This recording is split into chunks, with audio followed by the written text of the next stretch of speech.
Heyo, welcome to Omnibros Live on a Wednesday. It's the Omnis. Oh, we should have some music for that. Oh, I dropped the ball already. I'm Adorable Omni Dog. Actually, your host for tonight is Comics Guide. What up, Comics Guide? Yes, ladies and gentlemen, the Omnis. We are the Golden Globes to the Eisners. If the Eisners are the Oscars, we are the Golden Globes. So I will take that. And we are thrilled to have back from the Brave and the Boys, Jake. How's it going, Hi, everybody. dude? I'm doing Hey, Jake. good. It's nice to have social interaction right now. I worked from home today, and I'm getting lonely. Yeah, we had to talk about that. And you know it's bad when OmniDog is suggesting you go out and get participation with humanity. Wow. Yeah. I still don't feel that's bright enough, but okay, you can see me. Fine, whatever. And let's see, we got our boy Labrewski's here. Reaper midday for Australians. Nice. Arya's here. What up, James? Uh-oh, troublemaker. Flippy by Nate Garcia. Remsko's here. Good to see you. Bob Fisher. Nice. Doc Elevator. Happy New Year's from Shashi. Happy New Year's to you too. WFH is great. Work from home. Oh. What comic is that? I'm so jealous of you guys. I wish I worked from home. Well, I guess when I was taking care of Kelly, I worked from home. Yeah. But when you have a job you could obviously do from home and you don't, that's just even more painful. Is that your job, kind of? Do you feel like you can do your job from home? For the most part, yeah. They won't do it though.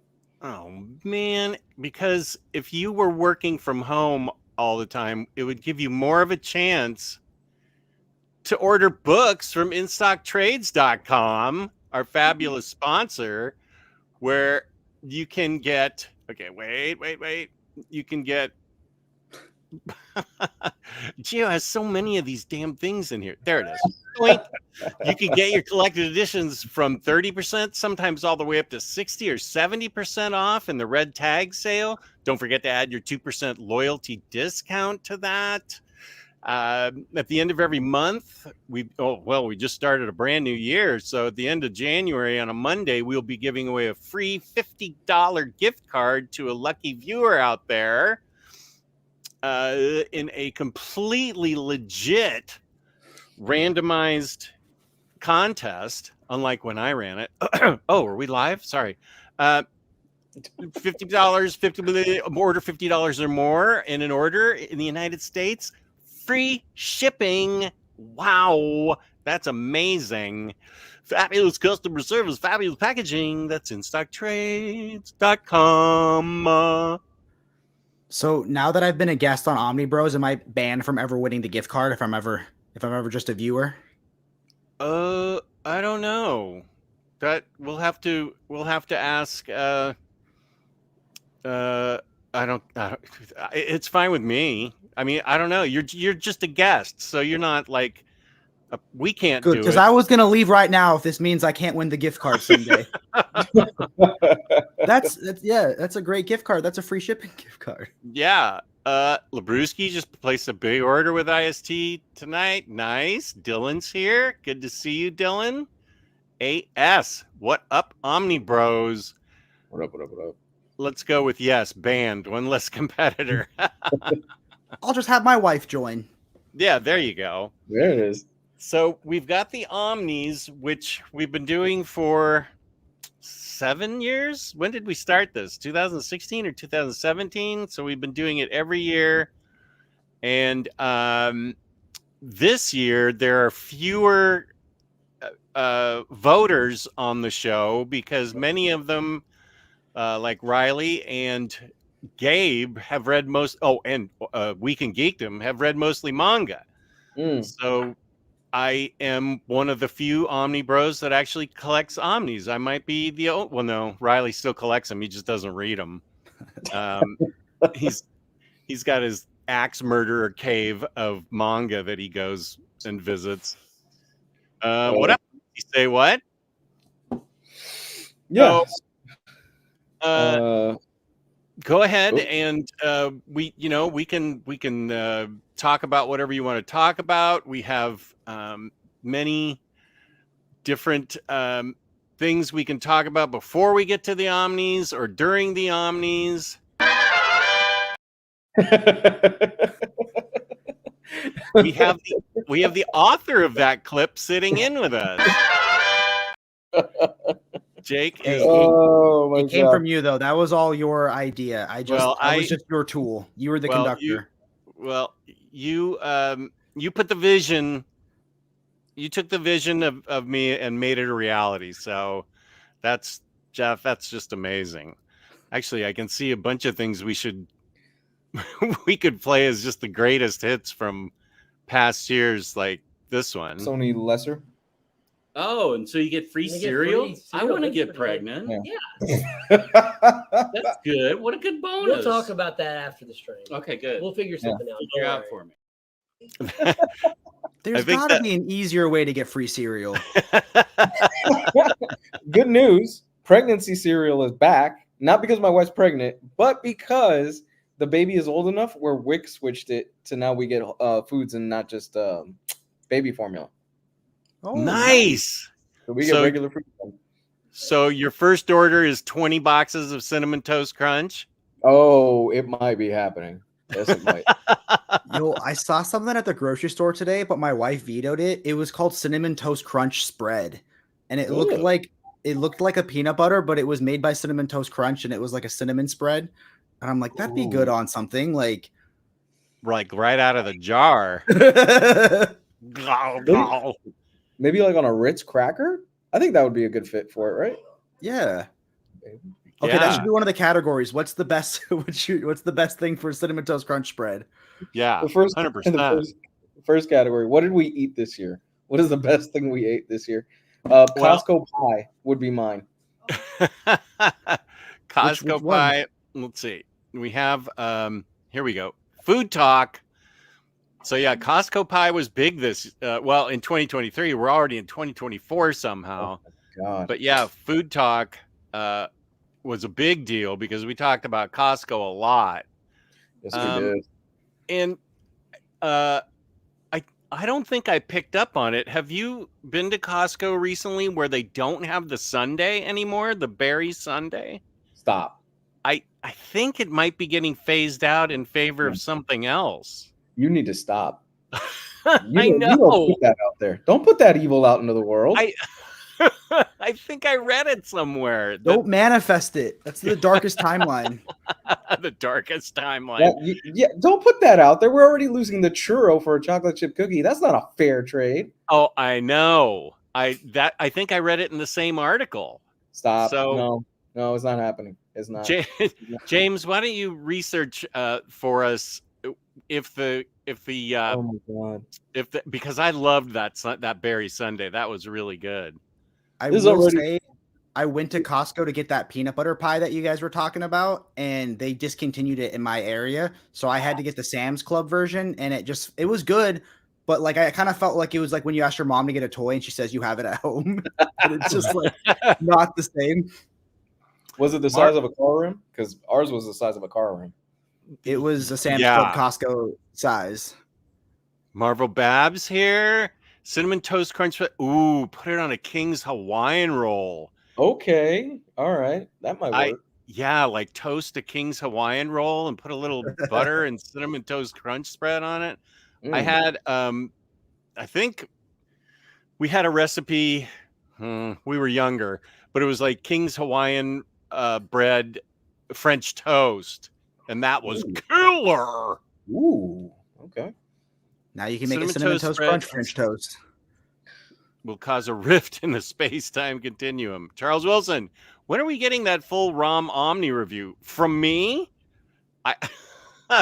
I don't know if I'm getting sent that book to overview. I will certainly overview it, but that is not necessarily my era of... I thought you announced it. Didn't you announce that it was coming back? That was your big announcement. What, ROM? No, I'm just being sarcastic. Oh. Next to Maginot, Trader Joe's has an excellent generic chocolate spread that is good as Nutella, not as sugary, and only a fraction of the price. Trader Joe's has lots of good stuff. Vegetables are the new black in 2024. Vegetables, this is the wrong channel for that. Yeah, this is no. That's the snack you find at the end of the universe when the universe is collapsing. Now all I can think about is cinnamon toast spread, just right out of the jar. I'd watch that live stream. Just you walk into the store, buying the spread, going home, grabbing a spoon, grabbing the King's Hawaiian roll, and then putting it back, and then just eating it out of the jar. And walking right out. Just eat it in the store. Yeah. They're like, sir, you can't film here. And you're just like, you can't even talk because you have too much Cinnamon Toast Crunch spread in your mouth. Who says I can't? Jeff, that weird guy is back in aisle 3 eating the Cinnamon Toast Crunch spread. Aku's happy. His Savage Dragon hardcover volume 2 got shipped. Good Nice. job, Aku. And that is a boss statue that you have. Wow. Yeah. Mr. Tex is joining. Double A, Awesome Angelo. That's a deep cut Stern reference. Awesome A, Awesome Angelo. Wow, that's a. I think only Cycle would get that one. So Lou, what? We have a lot of books here that we're going to be talking about. I mean, we can intersperse it with whatever you guys want to talk about. Okay. So we'll go back to the holiday theme of Omnibroslive. What category would you like to talk about first? Okay. For me, let's start off with let's do best surprise of the year. What is the book that you read this year that caught you off guard? It could have been a book that you didn't have on your radar, or maybe you had heard, hey, this is pretty good, but it really knocked your socks off. Something along those lines. I've got my choice. I will let's let our guest go first today. Well, thank you guys. So biggest surprise of the year for me, which I was a little late to the party on, but the reprint of Silver Surfer by Dan Slott and Michael Allred and Laura Allred. Couple surprises for me. One, I always thought the Silver Surfer was cool, but I was new to Marvel this year, so I'd never read anything by the Silver Surfer. And this one was like way more of a gut punch than I thought it was going to be. Like the way the story comes full circle, the way it makes you fall in love with, the character of Dawn and the Silver Surfer. And I'd also never read anything by Michael Allred or Laura Allred, so that the art was like a breath of fresh air for me. So it was definitely like I knew it was going to be like I heard it was good, but I didn't know I was going to make me feel so much. Okay. Yeah, and that was your first exposure to the art of Mike Allred? Yep. Oh wow, yeah. You have a lot of good stuff that you can go through. Mike Allred is very, very good. He's also Jess's #1 fan, and they're best friends. Friend of the show. Friend of the show, as Gio would say. That book I'm pretty sure was my book of the year, but I can't even remember when it came out originally, because everything between 2020 and 2022 is just a blur. Mm-hmm. I feel like everything came out in 2019 or something. I don't, and then it went out of print really fast, but we loved it on the show when it came out. We all loved it.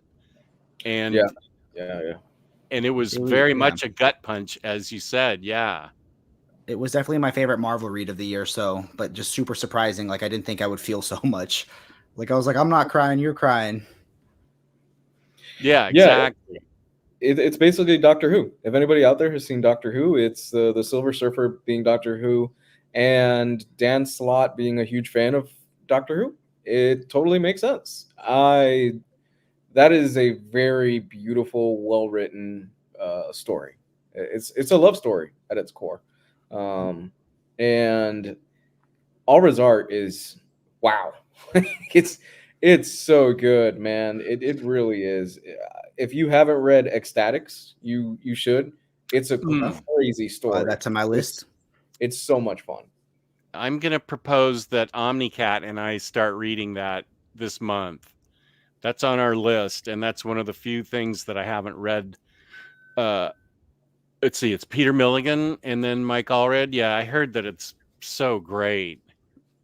Let's see. Oh, here's James saying, this is where I read it. Somewhere on Reddit, users are convinced that Costco is making moves to replace their churro with chocolate chip cookie at the start of 2024. That might be where I saw that they had already taken the Sunday off the menu. So I don't know if that's true or not, and I don't go onto Reddit very often. I think it was probably a Reddit that was a tweet or something. I don't even know. Don't do That's dark news, but if you want some bright news, Subway announced a foot-long cookie that's coming pretty soon. I saw a picture of that what? thing. Yeah. I feel like we almost need to pull up an image of the foot-long cookie. So they're coming out with a churro and a pretzel, but the cookie, I told my wife and she was like, "Oh yeah, I saw that yesterday." And I felt betrayed. She didn't show me right away because that's like, isn't that what marriage is about? Splitting a foot-long cookie? yes, it is. It really is. Okay, let me see if I can get this Subway foot-long cookie. Not now. Sue images. Make sure safe search is on. I feel like the internet can turn anything bad. No, it's a. Let's see. Can I get this? There it is. Why is this down at the bottom? This is so okay. There we go. Okay. That's almost better than seeing the image. I just love the highs and lows of Jess trying to pull it. It's always a struggle for some reason. He's gotten so much better with technology. I've told this story before, but the first time we had Jess on, Riley messaged me saying, "Hey, I don't know about this Jess guy. He's kind of old. I don't know if he could use technology." Those were Riley's words. I'm like, okay, I guess he's not wrong, but he's adorable. So we have to have him. Let's see. Do you guys see that? God. Yeah, there it is. It's a foot-long cookie. It's real. You could get two of them and then put the Cinnamon Toast Crunch spread in the middle. That's not a crazy idea. I am fairly sure that is against the Geneva Convention. And it is a quick way to get diabetes. Wow. Look at that thing. A foot-long sub. Yeah. They announced some other things like a pretzel and a churro, but no one cared about that. It was all the cookie. It's all the cookie. What wasn't the whole thing with Subway was we're going to be super healthy. You know, you can get the foot-long sandwich and lose weight and everything. They just said, fuck it. And just went the other direction now. Like, come on, patties. You can get I think they've stepped away from the healthy lose weight thing when the person that lost the weight, you know. Yeah. Oof, yeah, that was bad. Yeah, right. Let's see. Lars has a couple of surprises. Tenement by Jeff Lemire and Andrea Sorrentino. And Danger Street. Yeah, I haven't I don't know that that's been collected yet. But are you reading that in singles, Lars? I think Lars is more of a singles guy. Is it two standard size hardcovers? Like they've been doing that with a lot of Tom King stuff lately, where they'll release two standard size hardcovers, and then I say I won't buy it because I want the full collection, and then the deluxe gets announced, and I say I don't want it because I want the absolute, and then. Sasmer's surprise of the year is Captain Marvel by Peter David. Went in expecting typical Peter David humor, but the second half went very dark, similar to Breaking Bad. That's the Genus Vel one, right? Okay, or Genus Vel. So my surprise of the year, Scarlet Witch by Steve Orlando and Sarah Pacelli. Now, have you read this? I will only allow this because you and I were bashing it. Like a year ago, or was it 2021 when we first heard about it? Probably because this came out earlier in the year. This is called The Last Door.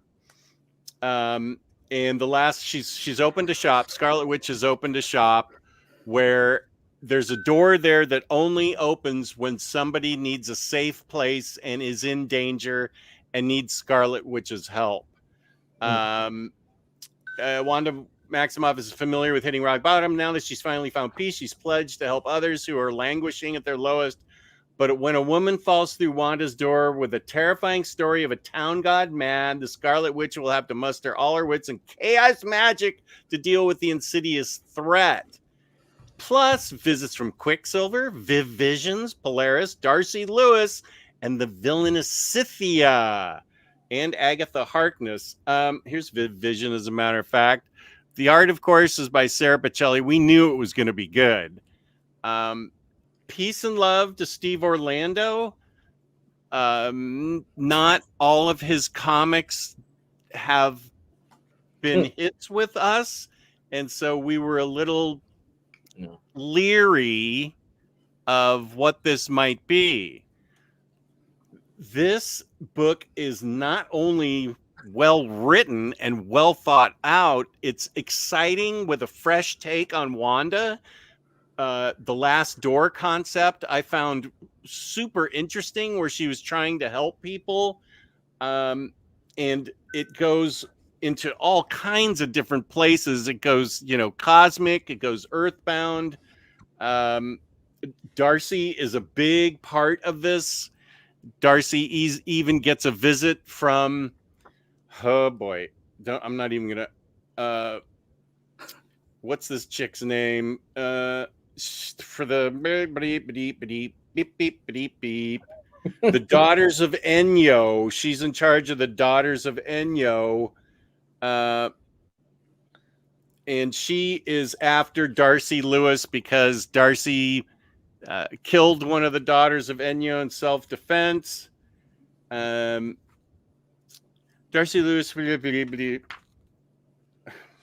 Now, why are they not? This isn't Scythia, is it? I heard of it. They trade stories as a way to try and get her out, Darcy to get out of the murder charge, because it was in self-defense, but there's a flat rule in the Daughters of Enyo that anybody that kills one has to be killed themselves.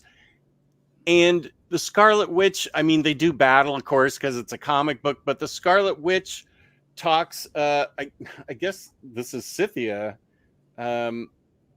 Unfortunately, Scythia, yeah, it is Scythia.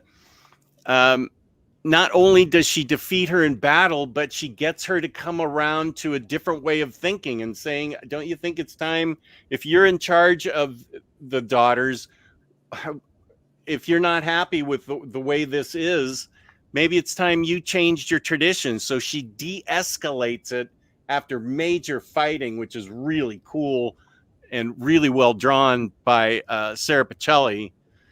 And so I thought it was really interesting that it was Wanda's able to de-escalate a lot of these things through trying to heal people. She's more interested in healing people in this book than beating them to a pulp. So she's all about just trying to get everyone to be careful with their emotions and to I don't know. I don't want to say be nice to each other, but she's trying to get everybody to just calm down and see things from the viewpoint of another person. But that undersells it. Here's Agatha coming back into the picture at the end. Agatha looking very much like a cool witch. So I don't want it to sound, I'm making it sound too wishy-washy, because there's plenty of cool magic battles and plenty of cool stuff where she helps people that are at the end of their rope. And she's not afraid to go there and just beat the hell out of people. But the surprise is Steve Orlando wrote a really compelling, interesting book that this is 1 through 5. So I'm looking forward to the second one. The second volume, and then they're rebooting it with the sensational Scarlet Witch or whatever they're calling it. I don't know what they're calling it, but this was a really, really good book that I was happily surprised about. And I was really surprised at how great it was. I can't tell if he's just trying to prank you and get you to read a book that he knows you won't like because you're not a fan. Like, was that all just like a really elaborate bit, like a long con? If this was a long con, he sold it really well. This is one of my favorite books of the year because Polaris is in it, like I said, and whom I love, and Wanda's not the meek pupil she once was, and Agatha's intentions are not so straightforward, so they have a big bashing magic off. There's tons of magic used, and the artwork and the characters are super interesting, and this is okay for a new reader to read. All you need to know is that Scarlet Witch is kind of tired of fighting and just wants to live a little bit more quiet life and help people. But she does so. I mean, there's tons of magic used because she's the queen of chaos magic. But I don't know. I just was really pleasantly surprised at how good this book was. Okay. All right, that is Jess's choice, and I would like to remind everybody that the opinions shared by OmniDog are not necessarily the opinions shared by the other members on this show. I'm joking. I'm joking. Jack off. You haven't even read this, have you? If you buy it and read it, he's gonna say, "Gotcha." You could read it free online. Marvel Unlimited, well, not free, but you know, you can. I think you really owe it to yourself because you and I, 100% a couple years ago, were saying, this has got to suck. I mean, we weren't even saying, oh, maybe it'll be a good book. No, we were saying this is terrible for Wanda. Maybe it'll have good art, but otherwise we're doomed. So, man, hey, you know what? Every dog gets his boner every whatever day, however the saying goes, right? You know, so maybe he did write something confident. Every naysayer needs to read this comic so they know why you do need to read this comic because you like good comics, Lou, and this is a good comic. Okay, hey, I will give it a spin. And you and I usually agree on stuff that we like. We recommend stuff to each other all the time. You recommended Dark Ride to me, which I recommended to Jake, who recommended it to his wife. She just finished it a few days ago. It's good stuff. Yeah. Okay. All right. I will put it on my to read pile. One of my choices this year was a Jessamendation. However that is said. One of the choices later on that I'll get into was one of your choices that you told me I should read. So. And do you have a surprise for this year, or I Lou? do. Yes. Okay. Yes, I do. In fact, so I have been reading all the Energon stuff that's been coming out from the Skybound line. That includes the Transformer stuff, the G.I. Joe stuff, all that stuff. My surprise of the year was G.I. Joe #1 and #2. Those are the only issues that are out currently from Skybound. I read them about a week and a half ago, and I was immediately just, oh my God, this stuff is so good. It's Larry Hama that is writing it. He's back. He wrote the original series in the 80s, and I have not read the original series from the 80s, so, you know, take that into consideration of what I say. But I would imagine this is just like somebody just riding back on the bike after being off it for a while. He hits the ground running in these 2 issues, and it's absolutely so much fun. Jess, you're going to love this. The thing is with G.I. Joe is that G.I. Joe is at its best for me when it has really serious moments, but it's fun. That's what it should be for me. G.I. Joe should be a fun comic. And right from the jump, within the first few pages, Larry Hama gets you introduced to all the characters. And it's like, okay, cool. This is what's going on. Serpentor, Dr. Mindbender, they have a mutant bomb on an island. They're about to detonate it. The Joes have to go and stop it. Doesn't go well. We're off to the races. I appreciate a writer that does not waste my time, that knows every single page counts, every panel matters. And really, that's what this book is for me so far. It's hilarious. There are genuinely some panels in here that just made me bust out laughing. One in particular involves an old lady who's a mutant in a wheelchair and a scooter that is is one of the funniest things that I've read in a while. It's got a character death in it that I did not see coming.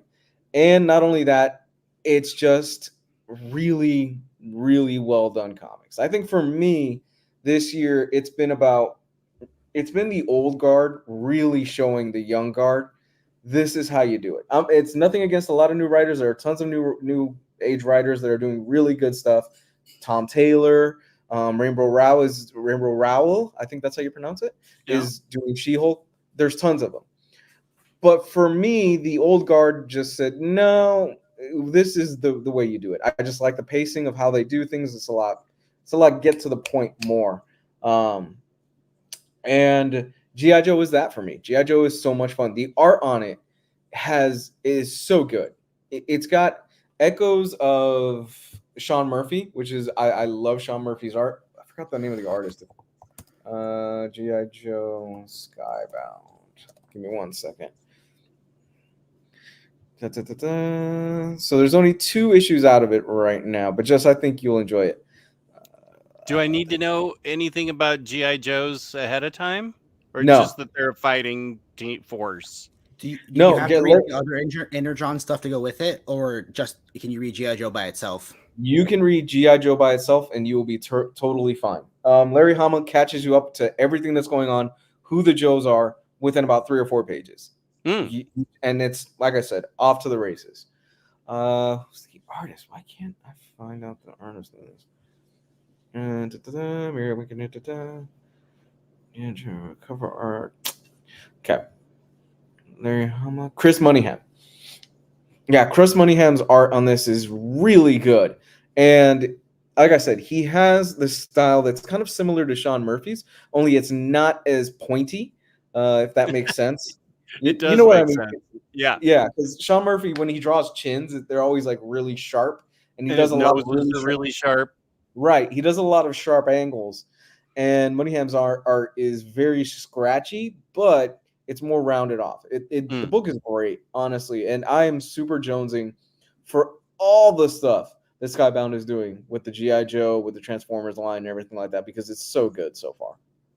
Oh, that's great. I had a little surprise when I tried to get into Energon comics. I haven't bought single issue comics in forever. So I go to a comic shop near my house because when they announced that like Transformers was coming out and who the creative team behind it, like I got super pumped. So I went and bought the first issue of Void Rivals and I picked the coolest cover, checked it out. And I went to the comic shop with my friend, but there wasn't parking. So my friend Jordan was waiting in his car and I get in the car and he says, "What did you buy?" And I show him and he goes, "Why did you spend $350 on this comic?" And I go, "What?"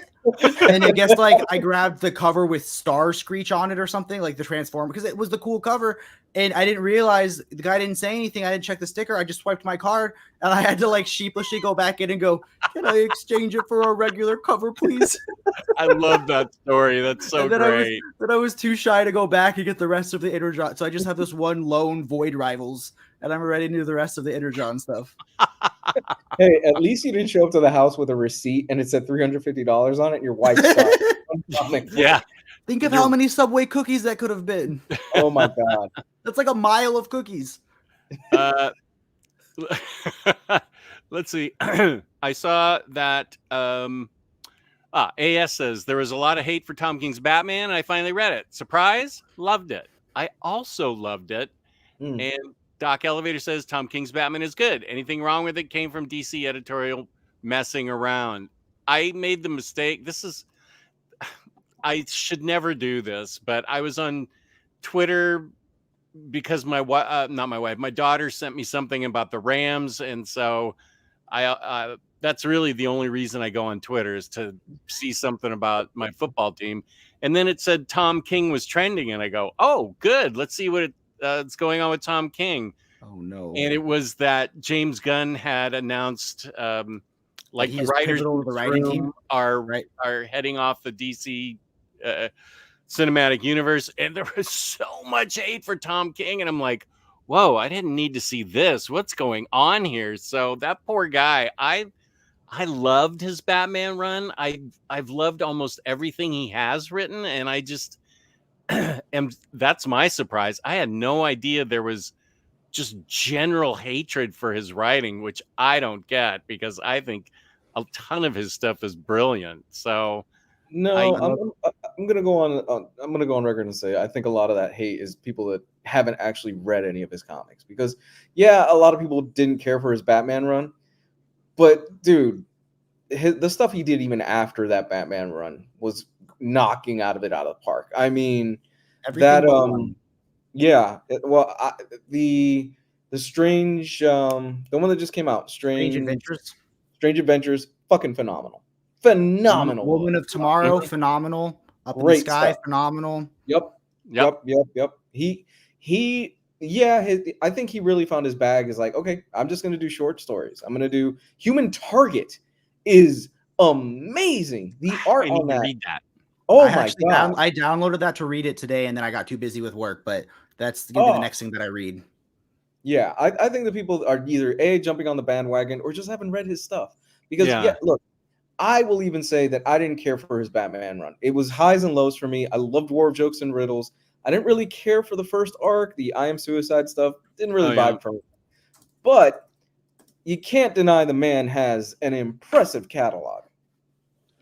Yeah, I'm not here for any Tom King hatred. I really like his writing. So you're probably right. It's people just jumping on the bandwagon. But I think the only thing I didn't like was Heroes in Crisis, and I don't know how much of that was his fault or editorial, because the art was phenomenal, and his original pitch for Heroes in Crisis seemed really introspective and really important, and then it was something completely else, and I don't know how much of that was his fault or not, you know? It's tough to say. Omnidog, in other words, it's about Wanda's turn into a nascent shaman. Well said, next to Maginot. Yes. That's about Scarlet Witch. William Lee, my surprise of the year is The Scumbag. I saw so much hate on it prior to Illuminati's video. Friend of Jake and mine. I'll be doing a live stream with him on Saturday. Sorry? Oh, I'm doing a live stream with Illuminati on Saturday. Oh, nice. Illuminati's a great guy, and I have the first trade, so I should read it so I can find out exactly what's going on in it. Because, yeah, that book's gotten punched around a lot. Lars also likes Saladin Ahmed's follow-up to Chip Zdarsky's one on Daredevil. That's good to know. Yes. I would like to also make a statement. Don't be a jerk. Don't be a jerk in the chat, because certain people are really close to getting banned, and I'm annoyed with certain people already. I won't say who, but you know who you are at this point, and it's not being a fragile person, but we're here to have fun.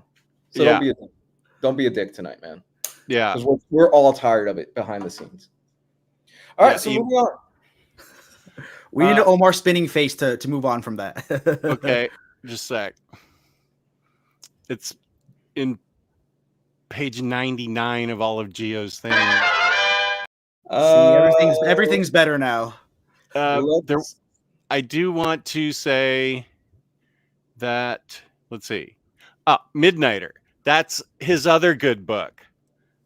Midnighter, I remember I liked a lot. He had a good feel for Midnighter, and it wasn't a stinker. I thought that was a good book. I just wanted to go on record as that. And no, this is not true. I do not know Steve Orlando, and he can't afford me. I feel like we're going to get a live stream with Jess and Steve Orlando next week that just pops up out of nowhere. New best friend of mine. Cuts to Michael Allred crying, thinking he was your best friend. Michael Allred. Let's see.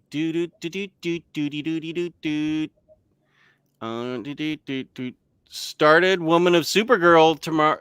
Started Supergirl Woman of Tomorrow tonight, and I'm very much enjoying it. That is his Mona Lisa, I think. His Sistine Chapel. It's so good. Love it that. Really is. I think James Gunn is using it as his inspiration for the movie. I think that's what he said so far. That's exciting news. It is. It's so good. It's a modern myth. Tom King really takes the Supergirl story and kind of turns it into a modern day myth, and it's so good. I love it. It's like oh my god, what's the Western movie with him with the little girl? Oh my god, True Grit. Yeah, it's like True Grit in space. Yeah, phenomenal. I love that book. Yeah. NFL Dude. He knows comics. My surprise was Barnstormers by Snyder and Lotay. The art is beautiful. Yeah, I like everything she does. The story is my favorite comic he's done since the peak of New 52 Batman. It'll be collected soon. Okay, good. Here's some of the stuff he's done. Tom King, Sheriff of Babylon, Rorschach, Mr. Miracle, Danger Street, Batwoman, Batman, Catwoman. He also did what was that Green Lantern book that was so good? Omega Men. Omega Men, yeah. I'm excited for that Mr. Miracle Absolute. He announced it on a podcast or a live stream like 6 months ago that they were pulling together extras for a Mr. Miracle Absolute, and like I haven't reread that since I've been married, and I feel like it touches on marriage a ton in that book. So I'm excited to reread that now that I have some marriage under my belt. I think you hit the nail on the head. There are certain books that once you reach a certain point in your life, if you go back and you reflect on them, they hit a lot harder.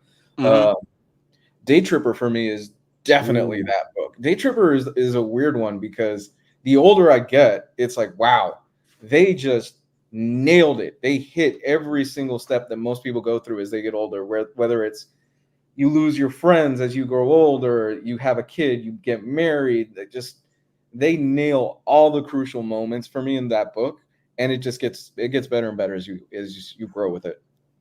And I feel like Day Tripper is cool because like I was able to read it and relate to some parts of his life, but I'm sure if I was 60, I could reread it and relate to different things in it. Like Day Tripper was phenomenal, and I feel like it's one, like you said, that you can grow with.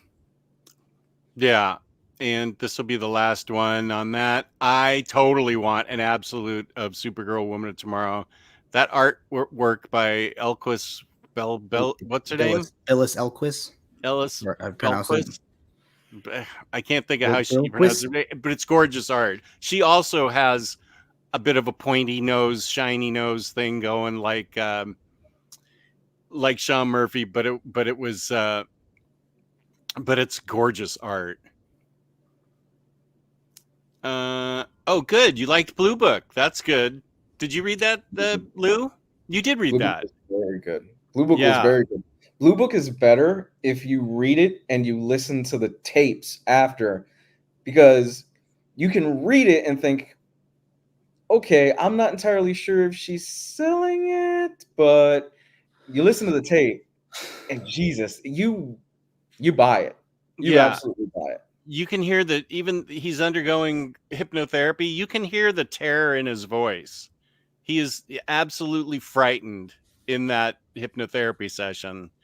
And that, you put those two things together, and Blue Book's really remarkable. I've never even heard of that book. I read a lot of Tiny Onion this year. Did he sneak in a character that looked just like him? I feel like he does that in most of his books. Well, he's lost weight, so he may, because I know you pointed out the big heavy guy in the sauna in Nice House on the Lake was him. So good, I'll have to look through Blue Book and see if he puts himself in there. He looks good though. He lost like a whole person. It's pretty crazy. Yeah, and he must feel so much better about himself. So I'm really happy for him.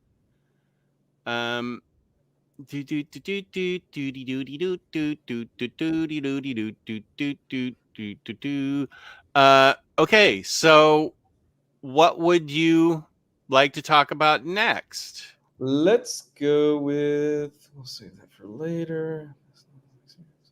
Let's do best ongoing series. I like this category. I've got a very good voice on this one. Best ongoing series. Jake, would you like to talk about this as our guest? I'm grabbing my books. So I'm horrible at making decisions. Like I can't even order at a place with the menus like more than one page. Like I get stressed out. I thought you were going to say one item. I like In-N-Out because there's 4 things on the menu. I was thinking that's the place you'd be okay with. So I'm torn between these two.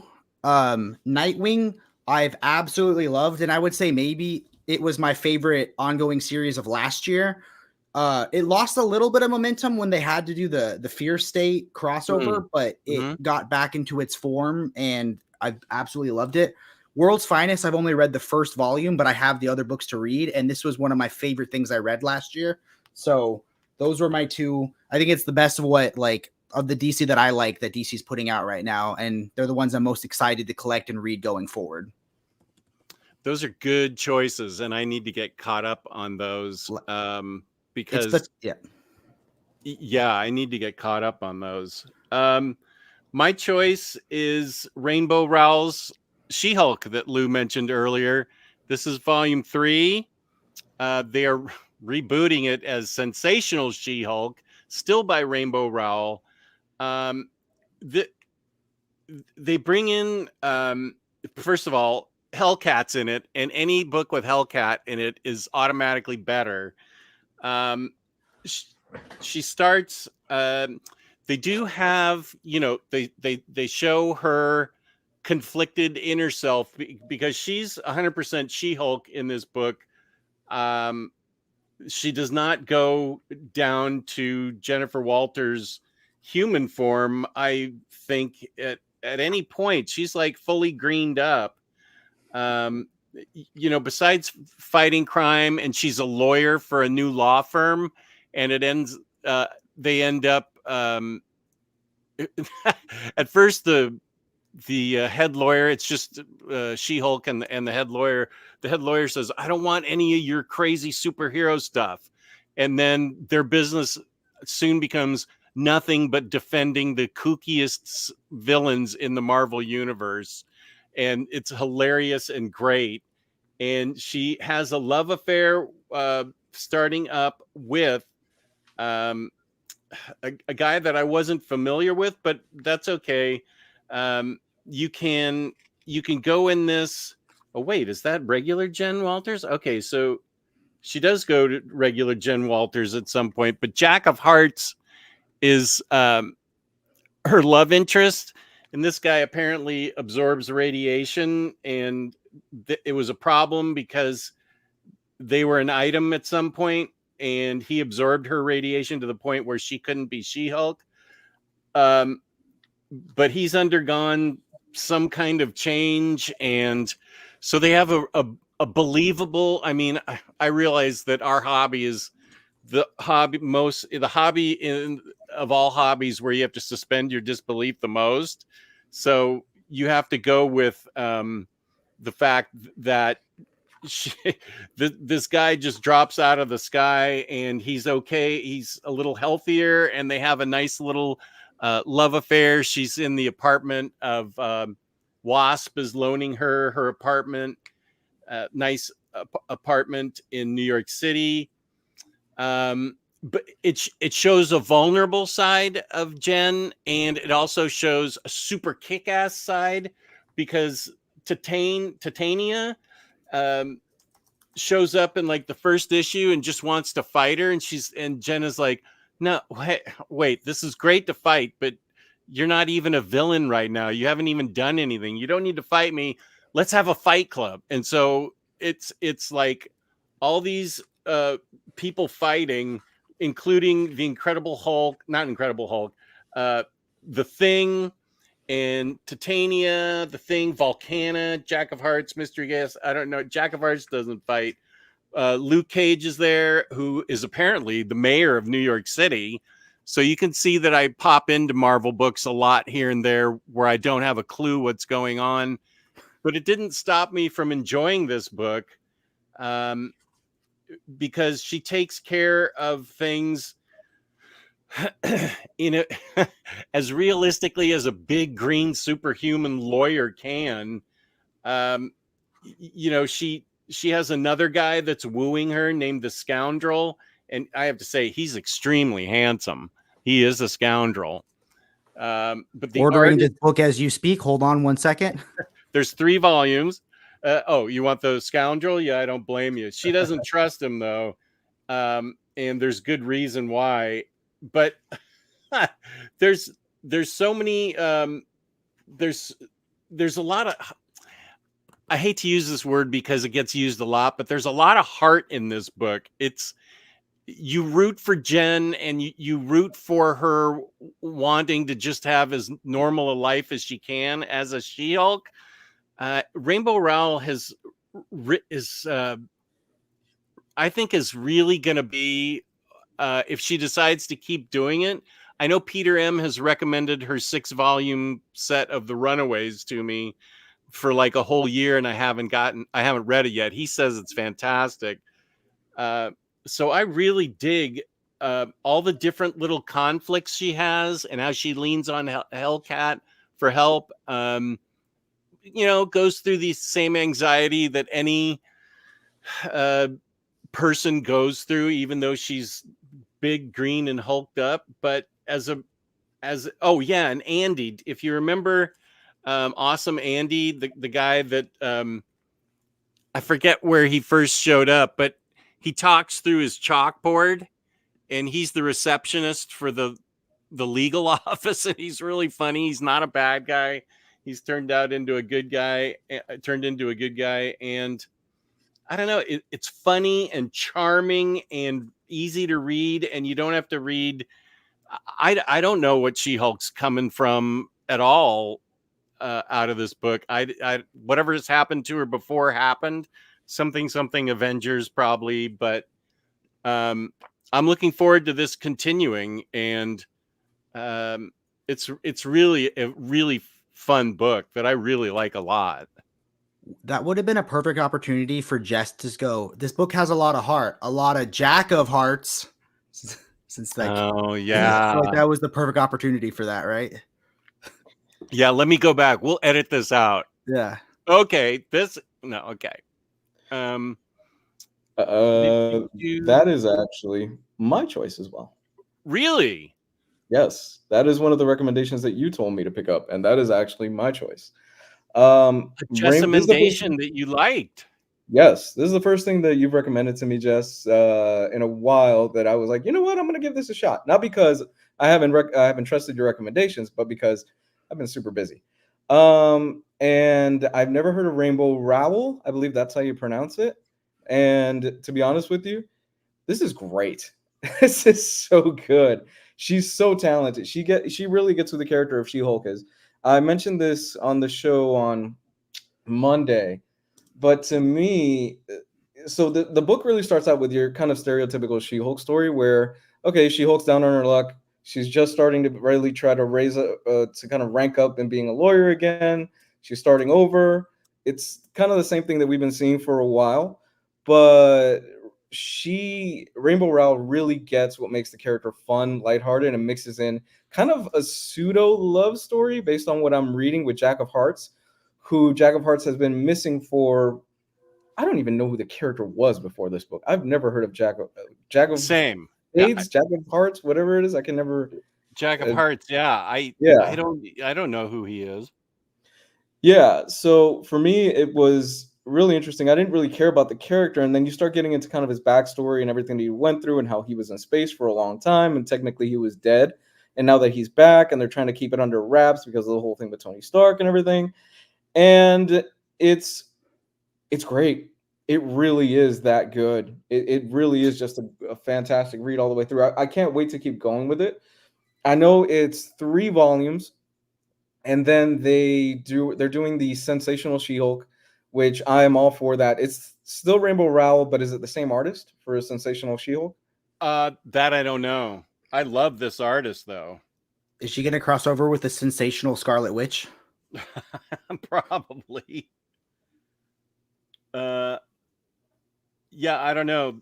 The most fun of this was the Fight Club stuff. I thought that just, besides all the snappy banter that she has, it was fun that they could just have a fight club where they blew off steam and just beat each other up, knowing they couldn't hurt each other.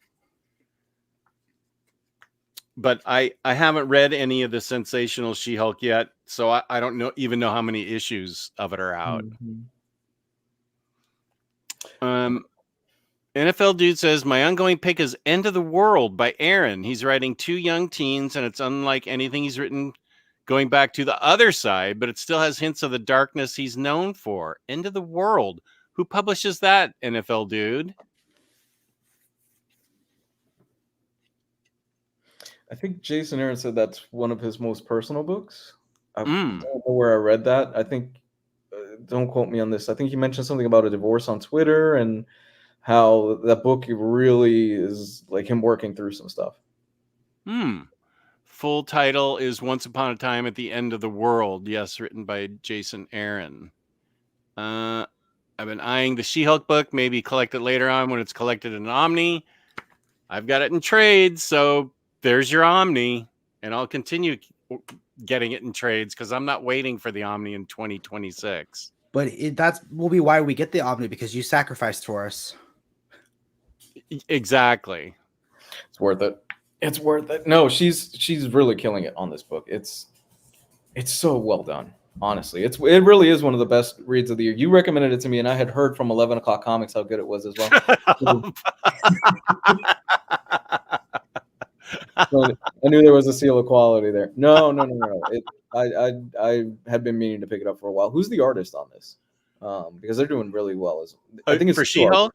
It's 2 artists, right? The first 3 issues is somebody, then after that, it's somebody else. Andre Genolet, and then Joe Quinones writes the first book of Fight Club. I'm sorry, he's the artist in the first rule of Book Club. Oh, yeah, that was the annual. There was a whole book club thing at the end, which is exactly what it sounds like. She-Hulk's trying to deal with a book club, and her own insecurities and stuff show up. She's trying to throw a party, and it's actually pretty funny. It's a really quip heavy arc. But I have to say, she dresses up very nicely for a large green woman. They've got her in some snappy fashion, so it can't be easy being finding clothes that fit when you're like 6'5" and all green and muscle bound and stuff. Did you have a favorite outfit that she wore in the book? No, I was just reading this. I didn't know he read it for the outfits. Yeah, she does have some cool outfits. They do. Yeah, I'm very fashion forward when it comes to She-Hulk. Let's see. I believe Comic Slayer is in the chat. How are you, Comic Slayer? Hello.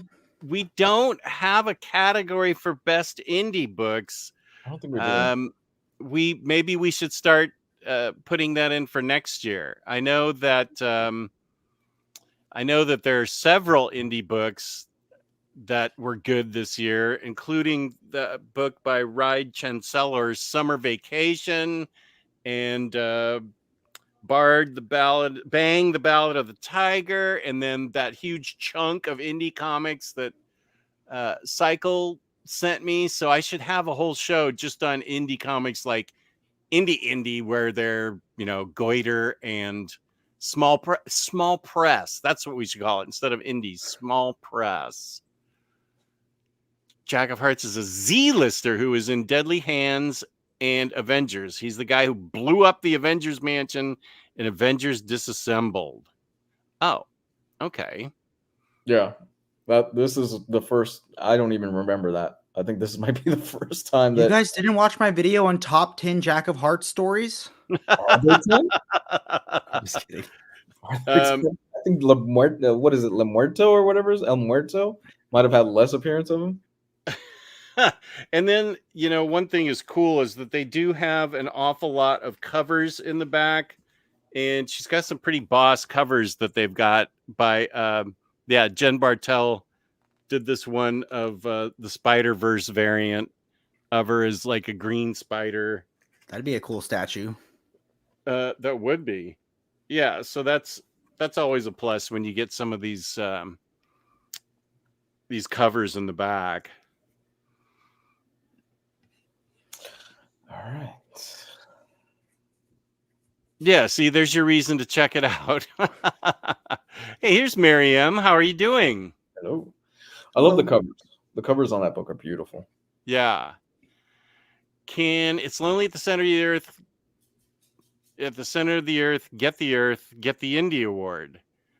Well, that's an Image book, so that's a good question. We'll have to have a roundtable Omnibros discussion and see what fits where. I've learned what I thought was indie books aren't indie books, so I think I'll just. Well, they were indie to you. Yeah, they were indie to you, but I think I think small press is probably a better way to say it than indie, because everybody has a different thought of what indies are, but small press can include a lot of stuff, like Lonely at the Center of the Earth, even though it was Image. Her first book, I think, was by a smaller company. So, oh, here we can address this. Okay, I've heard you guys talk about 11 o'clock comics a lot now. What's the story there? I never heard of it talked about that I can think of. There really is no hate there. There was Oh, yeah. there really isn't. That's been a joke that's been ongoing for what, 2-3 years at this point? Oh, I think whenever Black Hammer first came out, so I feel like that was 2018 probably. Yeah. There really is no hate there. So this was a while ago where Jess was like, "No, you need to read Black Hammer," and like relentlessly for the whole year. Yeah, for a whole year. And we were talking about it one night, and I finally read it, and I said, "Oh man, yeah, I finally read Black Hammer. I heard about it from 11 o'clock comics. I heard it was great." And I was not being sarcastic or trying to make a joke about it. Right? No, like he got super defensive. Just did, right? He was like, "I've been telling you forever." He just got pissed. He's like, "You fucker! I told you to read that book for like a solid year." I blew up in a nice way. I mean, in a joking way. And there's no Lou's right. There's no hate with 11 o'clock comics, their podcast. I'm sure it's fine. But that was way funny that he said it. And I'm like, what? I've been telling you about this book forever. 11 o'clock comics, F 11 o'clock comics. And so it just sort of escalated from there. You should have heard what they said about you. Yeah, probably. But we have no problem with 11 o'clock comics. It was a funny Jess Lou moment. Anyone have a previous She-Hulk run like Slott's or Peter David's? I've only read the Slott one and I haven't finished it. I read like the first half of it and it was really good. I read the Slott one and the Charles Soule run, and I liked them both. And I read Mariko Tamaki's run, and I enjoyed that. Not as much as I'm enjoying this, but I enjoyed it. So I haven't read anything like John Byrne's She-Hulk or Savage She-Hulk. Is that John Byrne's run? I'm old She-Hulk, older than Dan Slott's. I haven't really read that much of. I haven't read Peter David's, no. Yes, Souls is excellent. Okay, Jess, now I want to know what She-Hulk run has the best outfits. I'll have to look. Doesn't Omar get us all his ideas from 11 o'clock comics? Are we starting new rumors? Don't know if Image is indie, but enjoying the Geiger universe. I feel like a lot of times we say anything indie is just not the big two.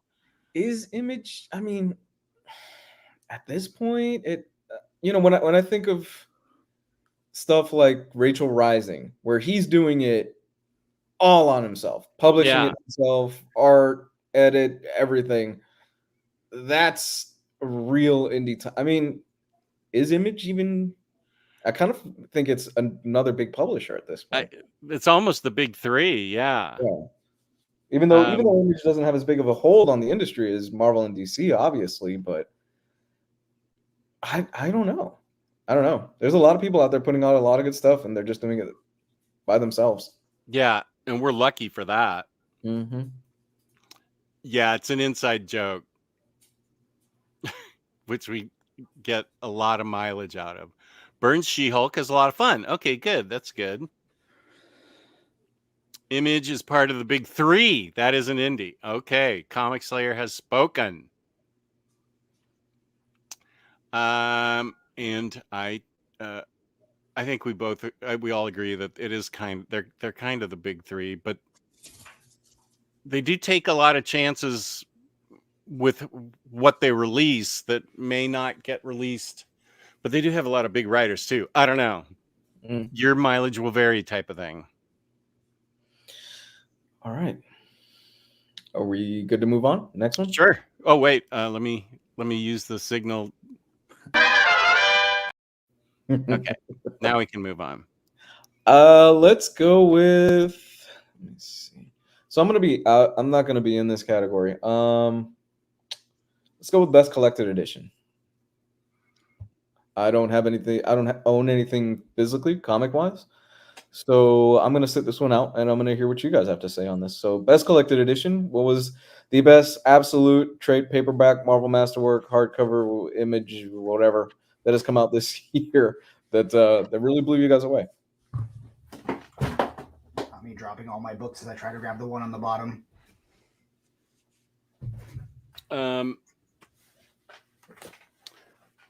This was this is always the one I struggle with the most because I'm sort of choosing a favorite because I do nothing but collected editions.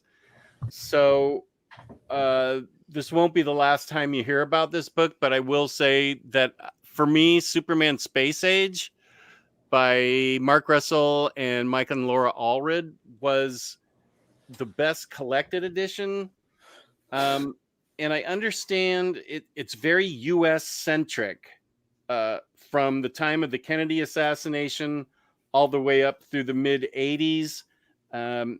It deals with it has Lois Lane being the one that breaks the story of Watergate, and Lois Lane breaking all kinds of amazing stories in the United States. And it's about a lot of United States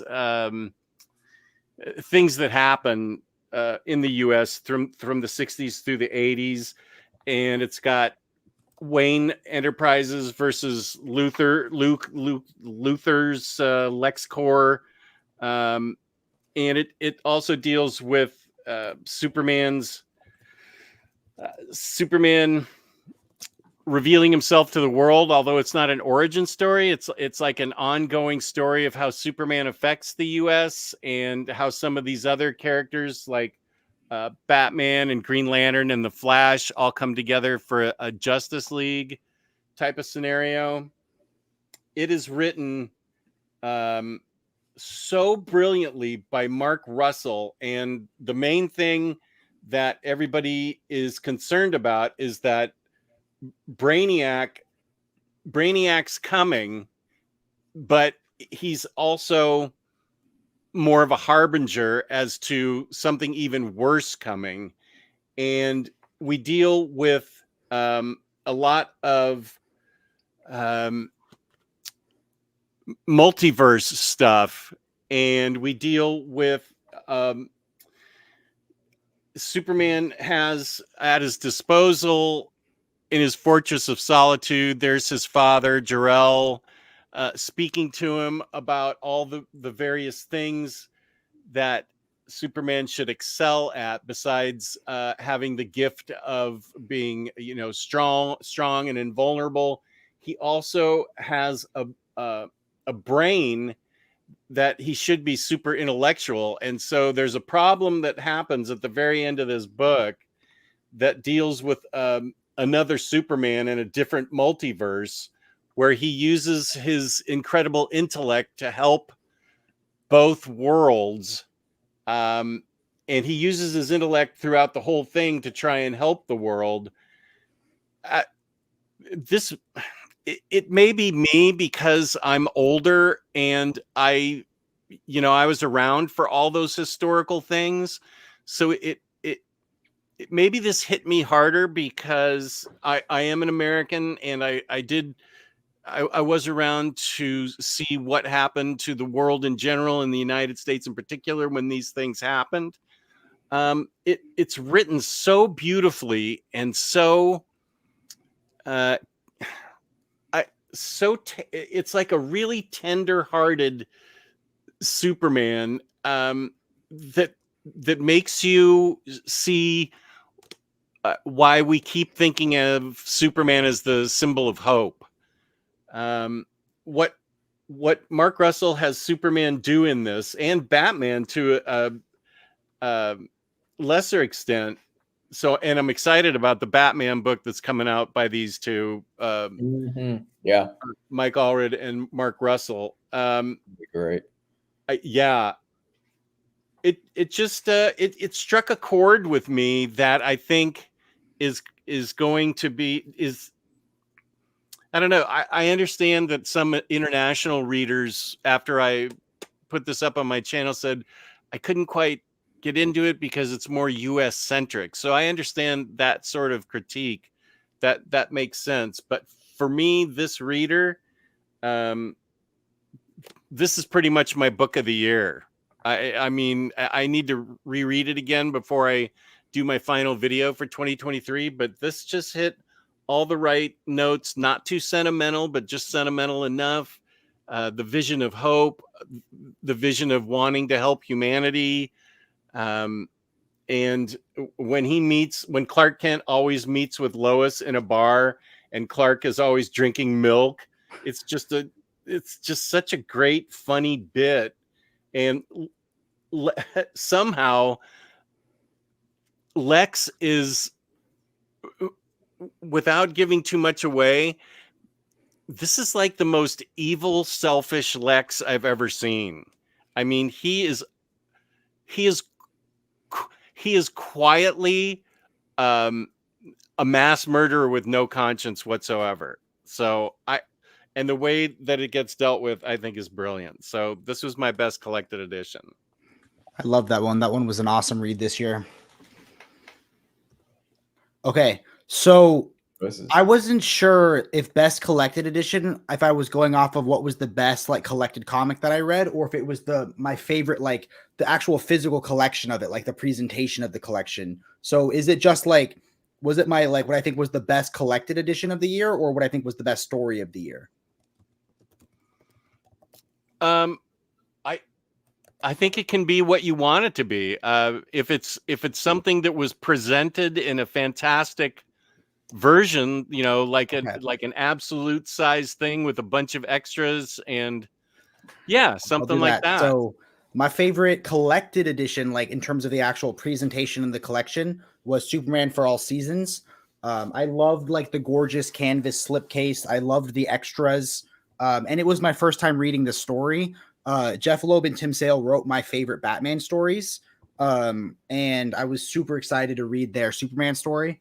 And I thought it was awesome. I loved the narrative structure of the book. So the way it's kind of an origin story told through 4 seasons of the year, but also 4 seasons of his life, narrated by different influential people in his life, was a super cool concept also. And I just like, I love Tim Sale's art. I'd watch him draw anything, you know, I'd read anything that he draws. So that to me was my favorite in terms of the pure collection of it. Like the Absolute was just gorgeous. Yeah, part of me it has made peace with all these things coming out in standard size, and I'm just like, okay, if I'm gonna get it, I don't want to wait 3 years for a deluxe to show up, so I'm just buying them in standard size. But Supergirl Woman of Tomorrow in a paperback, that just seemed like an odd choice to me. That thing should have been released in a deluxe or a hardcover. It has to be an absolute at some point, and I'll upgrade from the trade paperback. But it's hard to argue with your choice of absolute as being the best collected edition. I wasn't sure myself what I should do for this. Yeah, it was hard because I wasn't sure what the context of it was, because I have a different one that was my favorite collected edition story that I read, so I can do that one also if you want. But for me, Murder Falcon was the best collected edition story that I read. I had never read it before. It was actually I'd never read anything by Daniel Warren Johnson before. And I back to back on a plane ride to Washington read this and Do a Power Bomb, and this just like broke me. It was such a good story. The art is so kinetic. The writing like blew me away. But in terms of the pure collection of the book, the Absolute for All Seasons was my favorite presentation of a collected edition. Like that's why I like collected editions, when they can be oversized or have all those extras. But for story purposes, Murder Falcon was the best comic I read this year. Dude, that was when was that? Just 2018, 19? I feel like it was. Was that was like the first thing we ever read by him, right? For me, yes. For me, it was, yeah. I think that was one of his first projects that really I don't know what he was doing before that, but I think that's I think it was Riley. I think it might have been Riley that told us, "Hey, you really need to read this Murder Falcon book," because what really struck out to us was these covers that he was doing that were homages to classic albums like Pantera's classic album, and it's a beautifully written book. You wouldn't expect it from something called Murder Falcon, but getting to the end of the book and you see who the hidden being is, it's like, oh wow, you just right in the feels on the last few pages, and you find out what's really going on and how that plays into the story. Oh man, yeah, that was a book that just shot Daniel Warren Johnson up to the top of my list. Like, you are one of the best working today, and he hasn't let me down since. Yeah, it's an absolute triumph. Like the way we overcome grief, the power of music, like the power of storytelling, like the bonds that we share, like all of those things and more. Just like it, like yeah, it was. I was like like crying on the plane ride, trying to look normal. No, that's another book like Silver Surfer by Slott that I think caught us by surprise, that we all got choked up at the end. To that, as I said, everything's a blur. If it came out in 2019, that wouldn't surprise me. And I feel like it was when we had the Omnis back then. I feel like almost all of us chose Murder Falcon as like our book of the year. It was unanimous. I think I think Omar was the only one that I think he picked something else, but I think it was pretty much unanimous against all of us. Yeah, he picked X-Men, the years that no one cares about. But it was pretty much all of us that we agreed that it came out of nowhere. It was a book that we all, because Riley recommended it, and then slowly all of us in the group went, wow, this is really good. No, you need to read this. And then all of us read through it and went, holy shit, this was amazing. And it helps that he is a great guy. I know people always say, be careful meeting your heroes. But when I went to Heroes Con, there was not a happier, smilier, friendlier guy there. And he had a long line for the entire 3 days that he was there. And I got to get in half an hour. I wasn't a VIP, but I bought my ticket in advance enough so that I was able to get in there half an hour early. And I immediately got in his line. And my wife had a Wonder Woman t-shirt on, and he said, oh, I'll sign that, even though that's not my Wonder Woman. She's not metal enough. And so she got her t-shirt signed, and he signed everything and drew a bunch of fun stuff in my books. He just was remarkably cheerful and happy, and I really dug that. And I would say almost all, now he was so happy and smiling that hardly anybody could stand up to that, but just about all the creators there were like that. I think that's a con that I would love to go back to year after year, just because it's so creator focused, and they are just so they all are, for the most part, they all seem to be really invested in connecting with the fans. And he was very much that way. Yeah, no, he's I've been saying it for years. I don't think so. I think Transformers is a great book for him. I think he's doing fantastic on it, but I don't think it's that book that's going to bring him up to that like Al Ewing, Immortal Hulk level. I think that's still to be seen. I'm super excited for the future of that writer / artist. I think he's going to do great things. Super Laughheart says, I'm Scottish. Yes, you are. And I think Superman Space Age was sublime storytelling. It's always good to see the villain Haggis Man make an appearance. Joke. It's a great book. Well, that's good. My Espresso Camel says, favorite Superman story is Exile by Dan Jurgens. Super Laugh Hard. I also have this book, Super Laughed Hard, Boland Strips. It's really great. It's a bunch of Brian Boland stuff. Rodimus is here. Damn, I am late. Got to catch the replay, but always here to show support. AS, well, me, top collected edition is Castle in the Stars, the Universe in 1875. The physical edition is incredibly well done, just beautiful. Second place, Black Box Chronicles, incredible slipcase. Are you? So wait, we've only gotten 4 Castle in the Stars in the States. We haven't gotten anything since 2020, and now we're coming up on 2020. I mean, we're in 2024. Did you read this in the original French?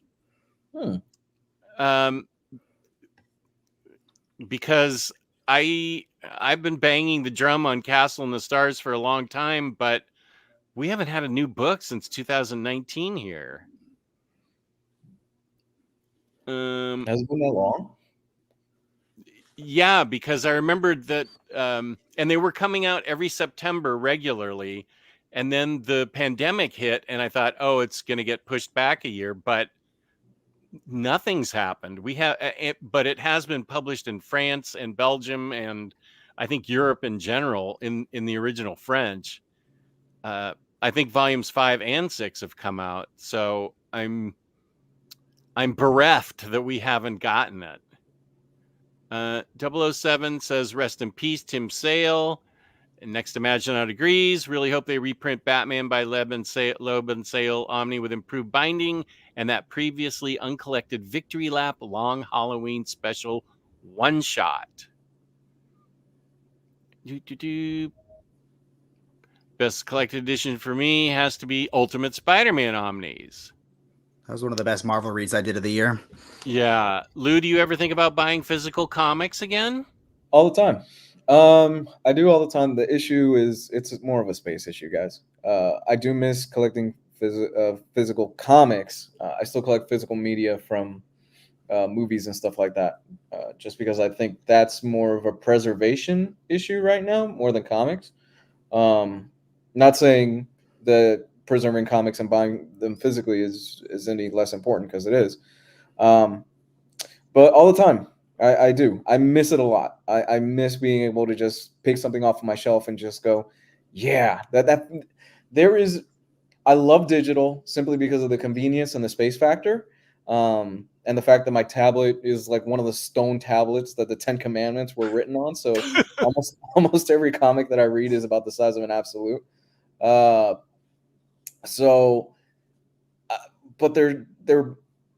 you just can't beat the feeling of ripping off the plastic and opening up an omnibus or a hardcover, and you get that kind of new books. You just can't beat that feeling of the new book smell and that physically holding something, you know? So I miss it. Once we get out of here and we get a bigger place, within reason, I plan to pick up a few things. Mainly those Berserk hardcovers are on my list. I need to get them. Okay. Rodimus says, Do a Powerbomb is I still haven't read Do a Powerbomb. I keep meaning to read it. I've tried to get Jess to read it. I've like recommended it a bunch. Yeah, and my thing, I mean, I should read it on Hoopla, because I am not going to be one of those people, peace and love, that buys it in the trade paperback and then it comes out in a deluxe, which it's going to, I bet. I do need to read it on Hoopla, and he agrees. With Lou, were you the one that just talked about how his Transformers was good? Yep, it's really good. It's very good. He's drawing it and he's writing it at the same time, so it's good stuff. Reaper says, this is a lot of assumptions, Reap. Jess is a wise, mature man. Do you ever regret or rethink buying a lot of physical comics? Moving day. Yeah. The camera pans over to show the stack of shame. Which, as a matter of fact, was a year ago today was moving day. We've been in this house a year. So I regret some of the things I bought thinking that, oh, I bet I'm going to read these and enjoy them. And in hindsight, like a year later, I still have to curate my collection more. There's a bunch of stuff in my double stacked Kallax that I put back there thinking, let me think about these. And the more I think about them, the more I think I'm going to, I told Jake earlier, yeah, I'm almost done. And now that I think about it, I still have a lot to sell that are behind that double stack K-Lag. So I do regret a lot of the purchases I have made, but I'm also a believer in curating and cutting the cord on books you just know are not for you. Mhm. I also feel like this year I've been a little pickier and not just buying willy-nilly stuff. I've tried to buy things that I know are going to appeal to me. And I also want a rereadability factor built into what I keep. I want to make sure that if I'm keeping it, I want to reread it and just be in my collection. I feel like you have too many books when if you start using your books to hold up your speakers. Like that should be the sign that Man, I'm going through that right now with movies and a few of the novels that I have in my house, where I'm just like, am I really gonna watch Lucy all over again? Probably not. I should probably get rid of this. Reap also says, have a great show, love it, and the positivity. Have you heard the dynamic duo? No, you liar. JJ and Henry are taking over Detective Comics once Ram V is finished this year. I've heard good things about Ram V's Detective, so I'm looking forward to that getting collected.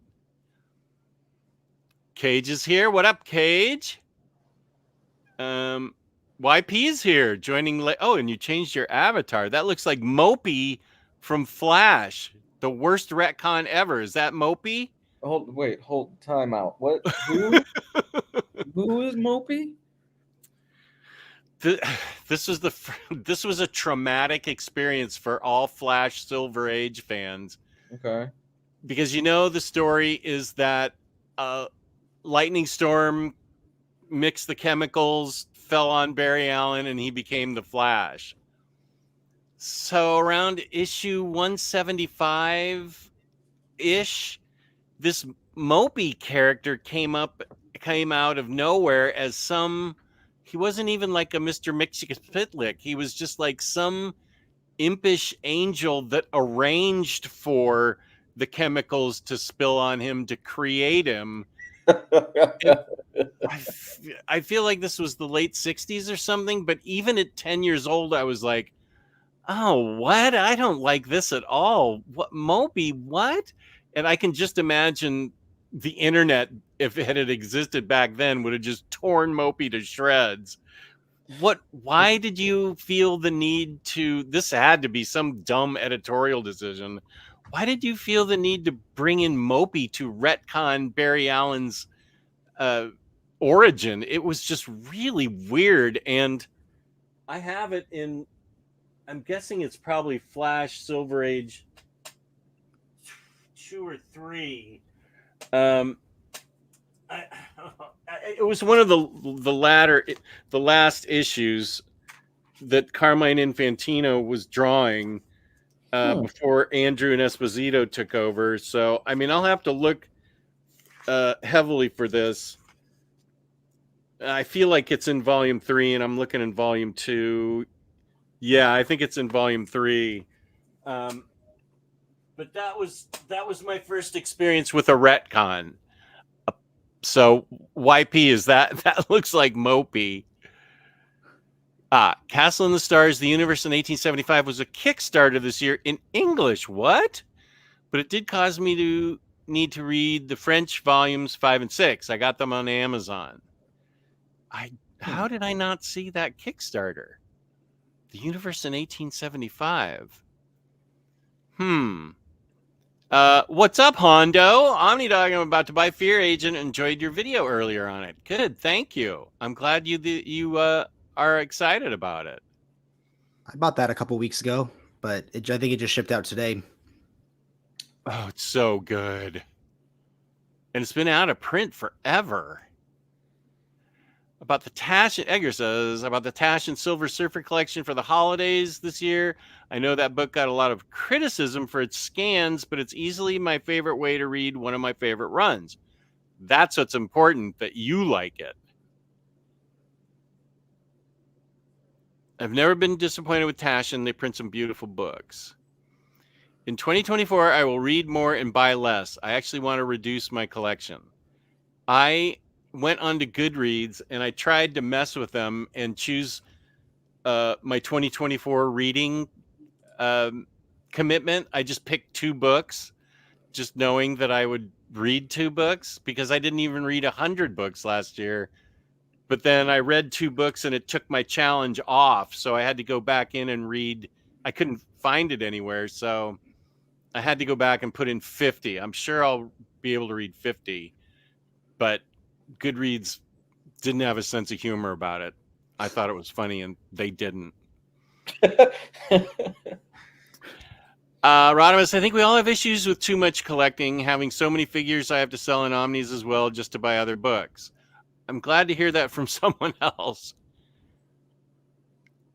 I'd rather get too many books than too few books. YP, LOL, yes, I changed my picture just for you, Jess. Oh, thank you for the PTSD. Fun future show idea. Comic retcons from the 90s and earlier that would set the internet on fire. I think that is a show that appears on Very Fine Conditions channel.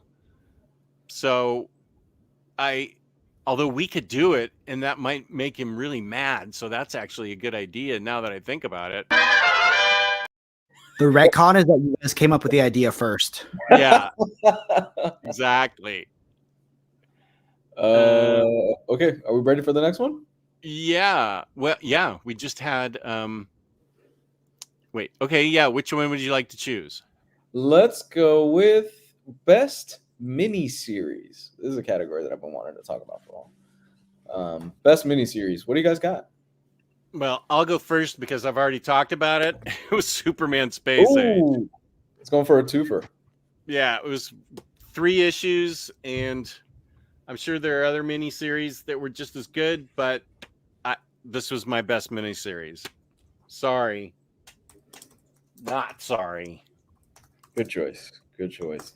For me, it was Joe Fix-It by Peter David. Oh, damn. I need to read that. That came out closer to the beginning of the year, and it has still stuck with me since the very beginning. It's such a fun read all the way through.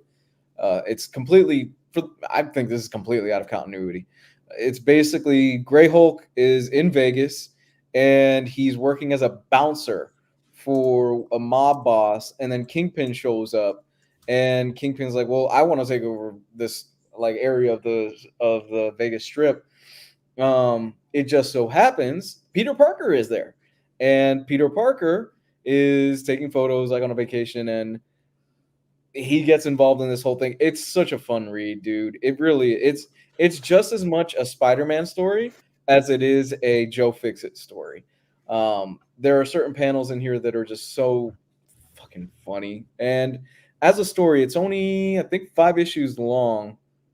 And really, you can fly through it. It's a quick read. Again, coming back to that theme that I spoke about earlier, where I think the old guard really is just showing the younger guard of like, this is how we still do it, man. Because this book wastes no time. It's so good all the way through. I loved it. Do you need to know, because I haven't read, I am familiar with the concept, but I haven't read Peter David's Hulk yet. Mm-hmm. Can I go into that book just knowing that Hulk is a bouncer, Mr. Fix-It? Yeah, I have not read Peter David's Hulk run. I haven't read any of it, but I've heard great things. As long as you know the concept of who Mr. Fix-It is and what is basically the character, you're fine. You'll be able to read it just perfectly fine. And it's a great Spider-Man story too. So it's a 2-for-1. I loved it. I had a great time with this book. Awesome. That's really awesome. I know right where that is. It's one of those trade paperbacks that I can burn through in like an hour and enjoy it, right? Yes. You will definitely dig this, Jess. You're going to have a good time with it. Awesome. So, sorry if this is a dumb question. A miniseries is like a limited series, right? There's not like a miniseries doesn't have to be like 2 issues or something. It can be like just a couple issues. Yeah, okay. It could be 6 or 10, just a limited series. Yeah. Got it. Okay. Mine for this year was 8 Billion Genies. Sell me on this. Okay. Yeah, I've So heard things about this. It's Charles Soule, and the concept is fantastic. So basically, there's 8 billion humans on this earth, and 8 billion genies appear, and they say, "Hey, you all get one wish," and the world like instantly falls apart and goes crazy and wacky and wild. And there's like kind of this doomsday prepper bartender who kind of seems prepared for any situation. He instantly says, "I wish that no wishes outside of this bar will have any effect on this bar or anybody inside this bar." So basically, his bar is like a safe haven on Earth. So outside of the world, there's dragons fighting unicorns, fighting sea monsters, and like, and inside his bar is like a safe haven. And basically each chapter starts with like the first chapter is the first 8 seconds. So basically it shows what happens in that world for 8 seconds, and each chapter starts with the human population and the genie population, and then the second chapter is 8 minutes, then 8 days, then 8 months, 8 years, 8 like centuries. So like the time scope of the book just super widens from a couple seconds to, you know, a couple centuries, and you basically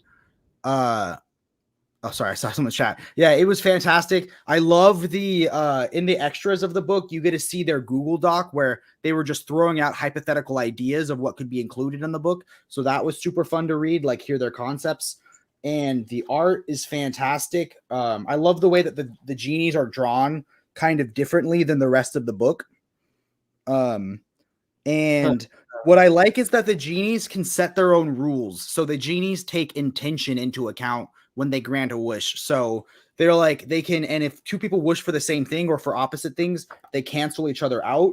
So basically, like the world goes through phases. So there's the superhero phase where everybody wishes to be superheroes or supervillains, and like that's like a phase. And then it's just like they're able to tell so many different stories about what's going on. Like the human characters are fantastic, like, and there's just awesome characters. I think my favorite part is like they're in a ship and they get attacked by a sea monster, and this girl just has this like this bubble that says, "Why did I wish to be one with the sea?" Like she didn't even know, she didn't realize that her wish would make her a sea monster. But basically, I love that the intention of the wish is important. So the genies can say, "I'll allow it," or, you know, and make things happen or not, you know. So it was one of my favorite reads of the year.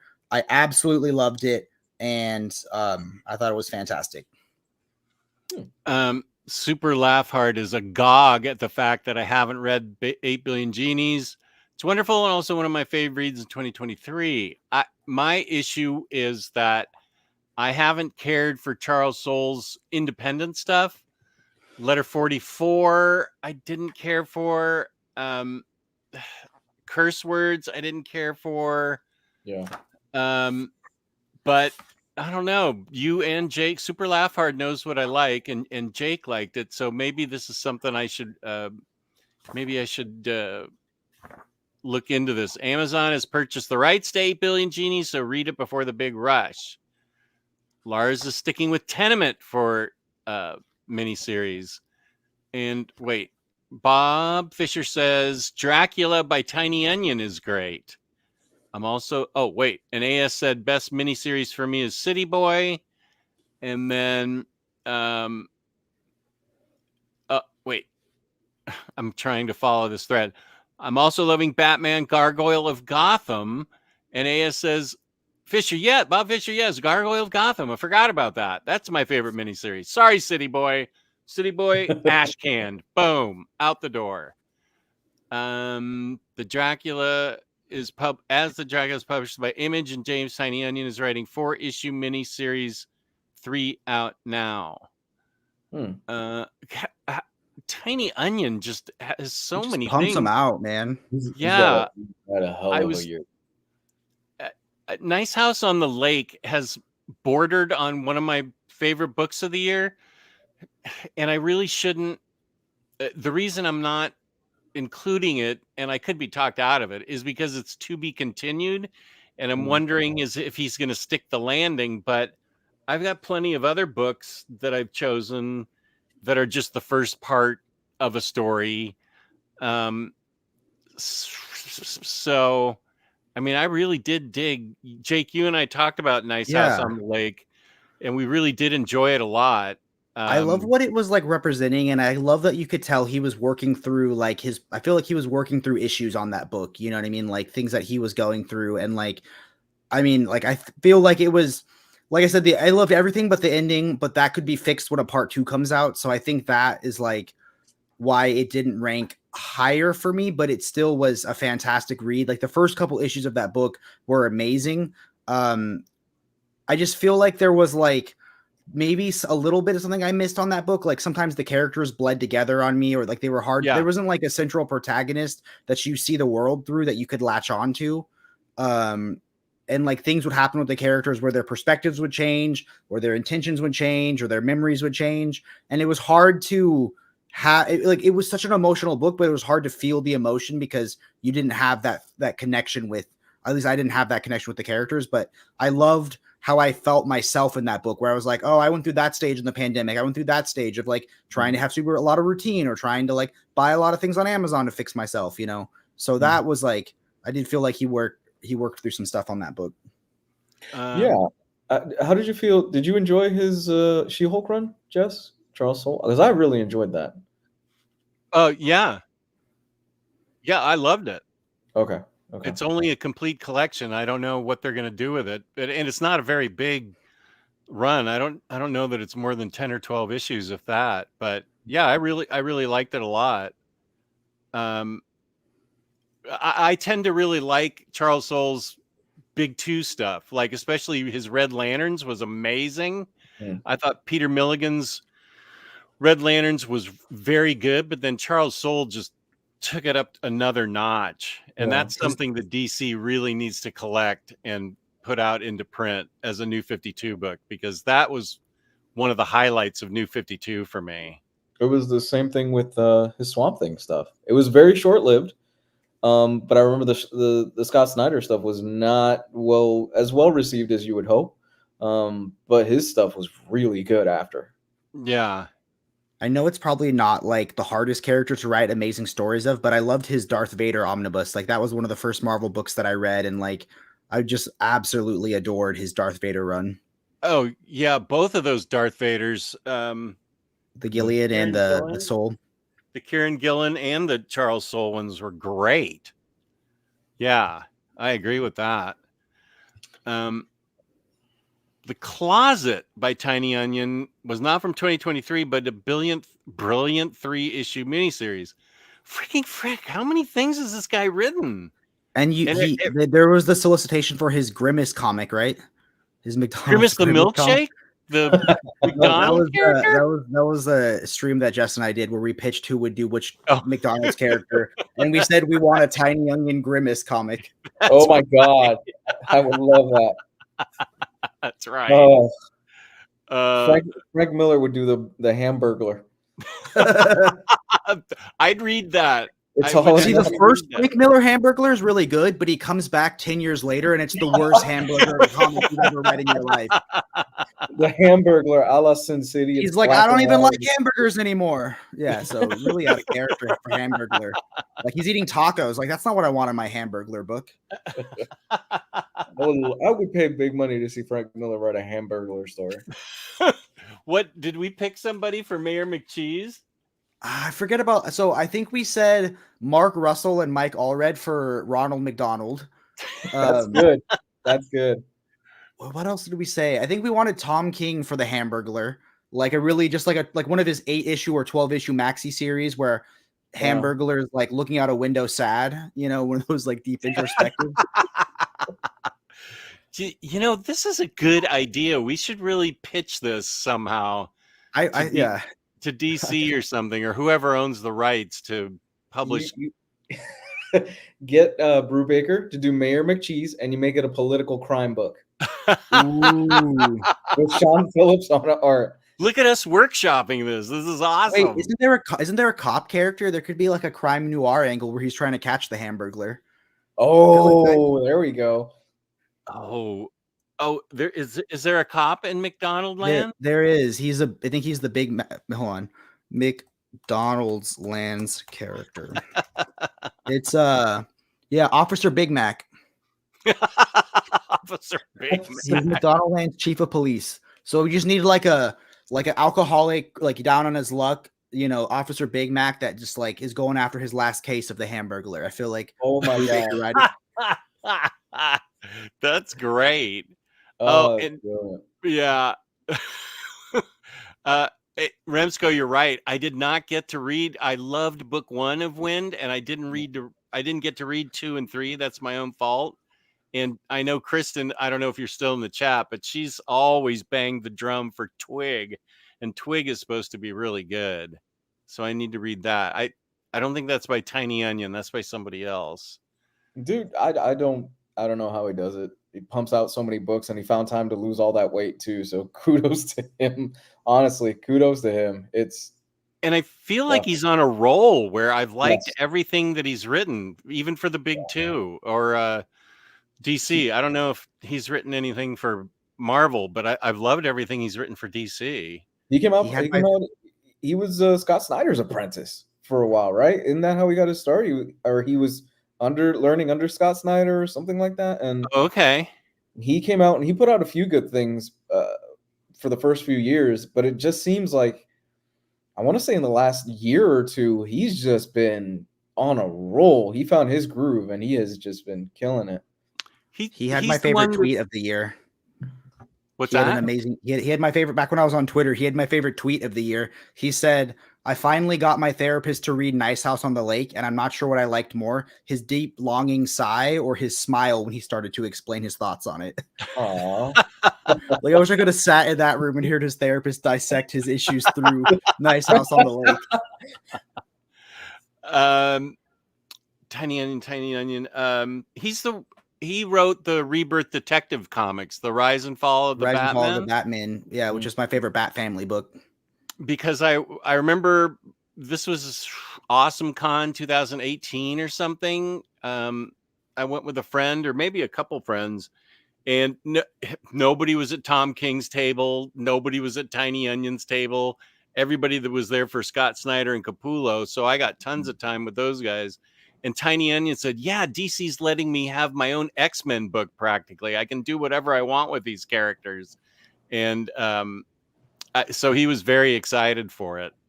I remember. Yeah. I got to read his Sandman stuff. I bought the first one and I just haven't read it yet, but I know he's a huge Sandman fan. Oh, yeah. Nightmare Country? Yeah. I love how he snuck the Sandman books into Nice House on the Lake. That was my favorite Easter egg. Oh, yeah. That's right. Yeah, it's it's been truly incredible seeing his rise and him work his way up in the ranks and stuff like that. Props to him. Jesus, we keep praising him for a reason, because I think it's been a while since we've seen. I don't even think Donny Cates was on a roll like this, and Donny Cates was firing him off pretty quick. But it's the amount that James Tynion is putting out with the quality, and this is not a slight against Donny Cates, because when Donny Cates was writing, I think he was the it guy for a while. But Tynion is just firing him off. He writes like he's run out of time almost. What's the Hamilton quote? Yeah, it's really impressive. It really is. Let's see. Rodimus ordered Strange Adventures Deluxe Edition from IST as the Omnibros said it was great. They are correct. So I didn't buy it for a reason. I have the standard size hardcover and the trade paperback because I bought it and then I bought it again at a convention to get it signed. So I have 2 copies and I feel like I should hold off for the Absolute someday. Which one did you get signed? I think the standard size hardcover. Oh, okay. Yeah, you have to hold on to that. Just will you consider doing a review of Batman Gotham After Midnight? The art and colors. It came out in December. I have grown to love the Kelly Jones artwork. I know you're not a fan of his art. Is the story good? Because I can handle his art if the story's good.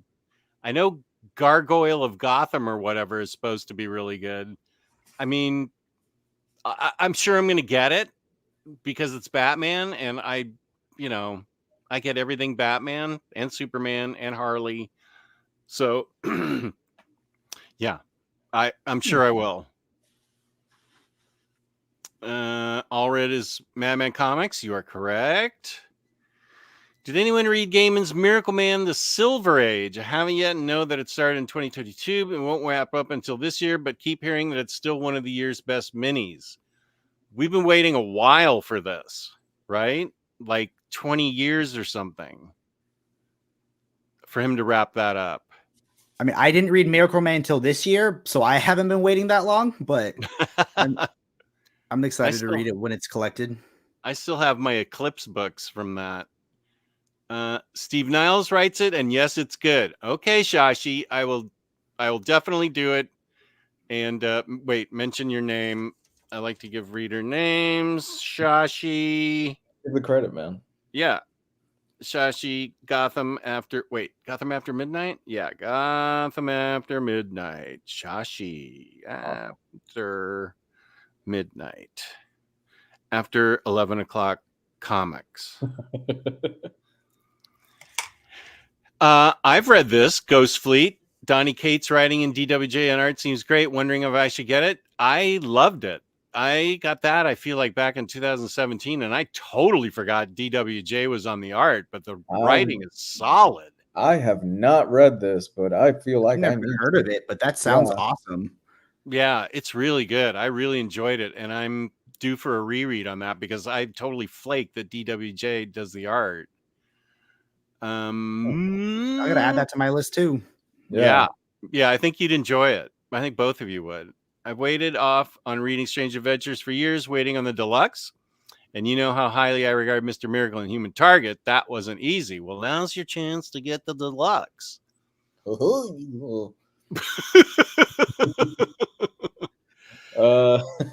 Just any idea if there would be a Batman White Knight omnibus?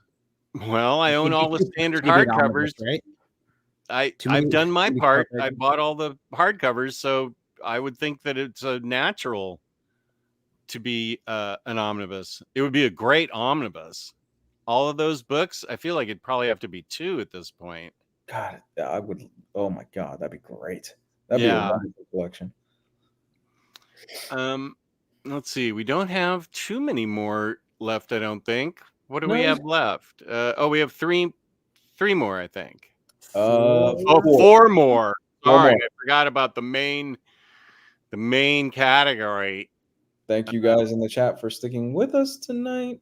Yeah, we're approaching into the second hour, so we got 4 more categories. And you know what? I'm gonna let our guest pick the next category tonight. What do you got?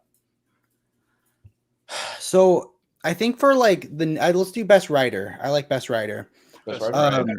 This list was hard because I just wanted to put Daniel Warren Johnson down for every category, but I tried to limit myself to only using him once.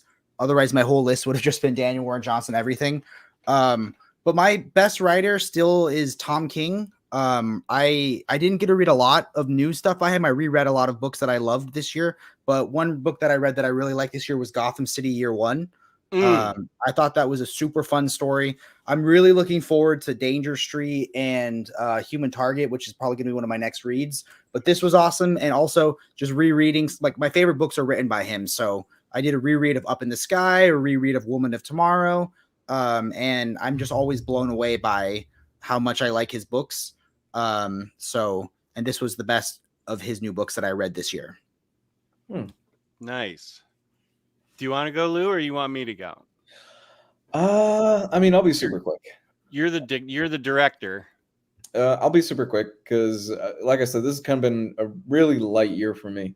I was really disappointed on the amount of stuff that I read just in general, even in novels. So best writer to me would be Mark Waid. This is kind of a given for me because, again, old guard, right? Old guard, they just know how to do it, and they do it well. His World's Finest book, probably the best superhero book on the stands right now. It's just incredibly well written. Doc Shaner's art is so freaking good. He would be my artist of the year, except there's one other guy where I'm like, yeah, you topped him. And just Mark Waid, even in his old age, and he's getting up there now, just continues. Is he? How old is he? think he's How got. dare you? He's probably my age. I think he's like in his 60s. Sorry, man. You son of a bitch! What? In his senile old. Oh my God! Why are you on this show? How are we age. friends? Mark Waid. But think about Mark Waid's legacy as a writer and his storied career. Just most writers would kill to have a Kingdom Come on their resume. And think about everything else, and he's still putting out great stuff. World Finest is basically his own little. DC has basically let him carve out his own little niche of the DC universe and said, "Go have fun, man. Do your thing." It's its own imprint now, right? Like there's other stories under the banner of World's Finest, like the Lex Luthor one, right? Is it? Yeah. So World's Finest, I think, is. Let me Google it. But yeah, I think they have some spin-offs. Yeah. So there's like the final days of Lex Luthor, and there's World's Finest Teen Titans. Okay, I haven't read that. They haven't been collected yet, but he's writing all those, right? Yes. Yeah. More, it's so good. Honestly, if you haven't read World's Finest, you need to. His Shazam book that he's only 5 issues in gets it. He totally gets the character of Billy Batson and who he is in Shazam. This is nothing against Jeff Johns, because I really enjoyed Jeff Johns' run.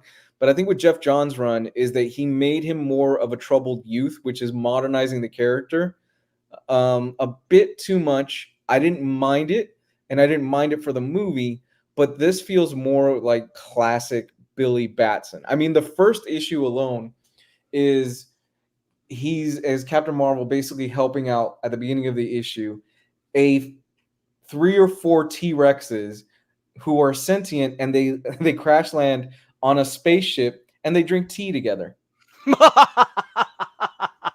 It's so good. Shazam? This is Shazam. This is the first issue. The first issue, about half the book, is him helping a sentient T-Rex who can talk get back to his family because they crash landed on a planet, and then they say, "Do you want to have tea with us?" And they sit down and have tea. It's short little arms can do this little tea like this. I want to see an image of that. Why did I gotta get that book where he's pouring tea, the little T-Rex with his little T-Rex arms. God, Mark Waid's so great. That's hilarious. That is a Mark Waid book through and through. It's so good. Honestly, it's fantastic. And man, that's my favorite writer this year. He gets it. You know? I can see why. Yeah, he is awesome. I am going to choose the writer who has written 3 of my favorite books of the year, and that is going to be Jed MacKay. Moon Knight has been fantastic. Midnight Mission was the first volume. The art's great. He basically goes straight to the street level, where he has a midnight mission where he's there to help people. He's also going through therapy dressed as Mr. Knight. And that's always interesting. There's a new Moon Knight there's a new Fist of Khonshu called Hunter's Moon, who comes in and isn't a rival as much as he is like a true Fist of Khonshu, and thinks that Mark Spector, Jake Lockley, hasn't been doing a good job of being the Fist of Khonshu, and wants him to do it better and deadlier. And how those two, their relationship is really remarkable. All the other side stories deal with all vampires. Here he is in a session with his therapist dressed as Mr. Knight. And Moon Knight is fantastic. Spoiler alert, Doctor Strange dies. Death of Doctor Strange by Jed MacKay. We've been lucky that we've had a really strong run of Doctor Strange for about 6 years now. The writers have just been amazing on it. And it deals with the death of Doctor Strange and what that means and who has done it. And of course, it's got bats in it, the greatest dog next to Crypto in comics. So they try to solve the murder of Doctor Strange, and Zelma's in it. And it goes on for a little bit. There's a Doctor Strange companion, Death of Doctor Strange companion, which fills in a lot of what else is going on. It's interesting, the protections he built in case he ever died. It triggers some things that happen in this book to help solve the mystery. This is super well written, and then starts the brand new Strange with the Sorceress Supreme, and that's Clea. And she's even more kick-ass than Doctor Strange. She deals with crazy things on more of a cosmic level. And Clea is just so well written and so great in this that Jed MacKay, there's a couple of trades, that are out with the Sorceress Supreme. And it tells about their backstory as they used to be man and wife, Clea and Doctor Strange. Then there's something so scary happening out in the cosmos that a bunch of the cosmic warlords are so afraid of it that they, including Clea's mother, come to the Earth and set up shop there because they're running away from this impending threat that will, of course, need Doctor Strange and the Sorceress Supreme to help fight it off. Doctor Strange, as I said, we've just had an incredible run of good Doctor Strange books. And then my baby, Black Cat. I think this series probably took a lot of people by surprise how great it was. I've read this Omni 2 or 3 times. Not only is the art gorgeous, but the story takes so many twists and interesting turns. This is the most interesting Black Cat has ever been, as she's not just a common jewel thief. She's playing chess, and she's 4 steps ahead of everybody else and always has contingency plans in place. And she is reunited with Spider-Man as one of the various love interests of Spider-Man. And they do stuff together. Only which Spider-Man is it? And the Thieves Guild of New York, she's battling with them and where the stash is for all the loot that the Thieves Guild of New York has kept. I don't want to spoil it for you, but it's in some place awesome, and she has to get access to it to help somebody. Bats is in this too, which is great. You can't do wrong with a book with bats in it. So this is easily my omnibus of the year. It's definitely one of my top 10 books of the year. I just love Black Cat by Jed MacKay. And he's my writer of the year. Just everything he's writing right now is just hitting on all cylinders. Okay. Good choices. Thank you. Mark Waid's a good choice too. I read a lot of great Mark Waid books this year. I just finished Birthright like last week, and that was like one of my favorite Superman stories of all time now. Yeah. I just heard a great Mark Waid story from our friend Bunk, Master B on Comics. He said that his local comic shop had a trivia contest where it was Mark Waid versus all of the workers of the comic shop, and Mark Waid won. And it's like, that guy is an encyclopedia of knowledge. That is so cool. Yeah.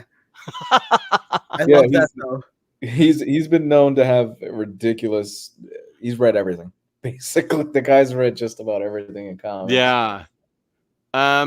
Batmanda's here, Jess. I finally read the last T-Dragon book. That's great, Batmanda.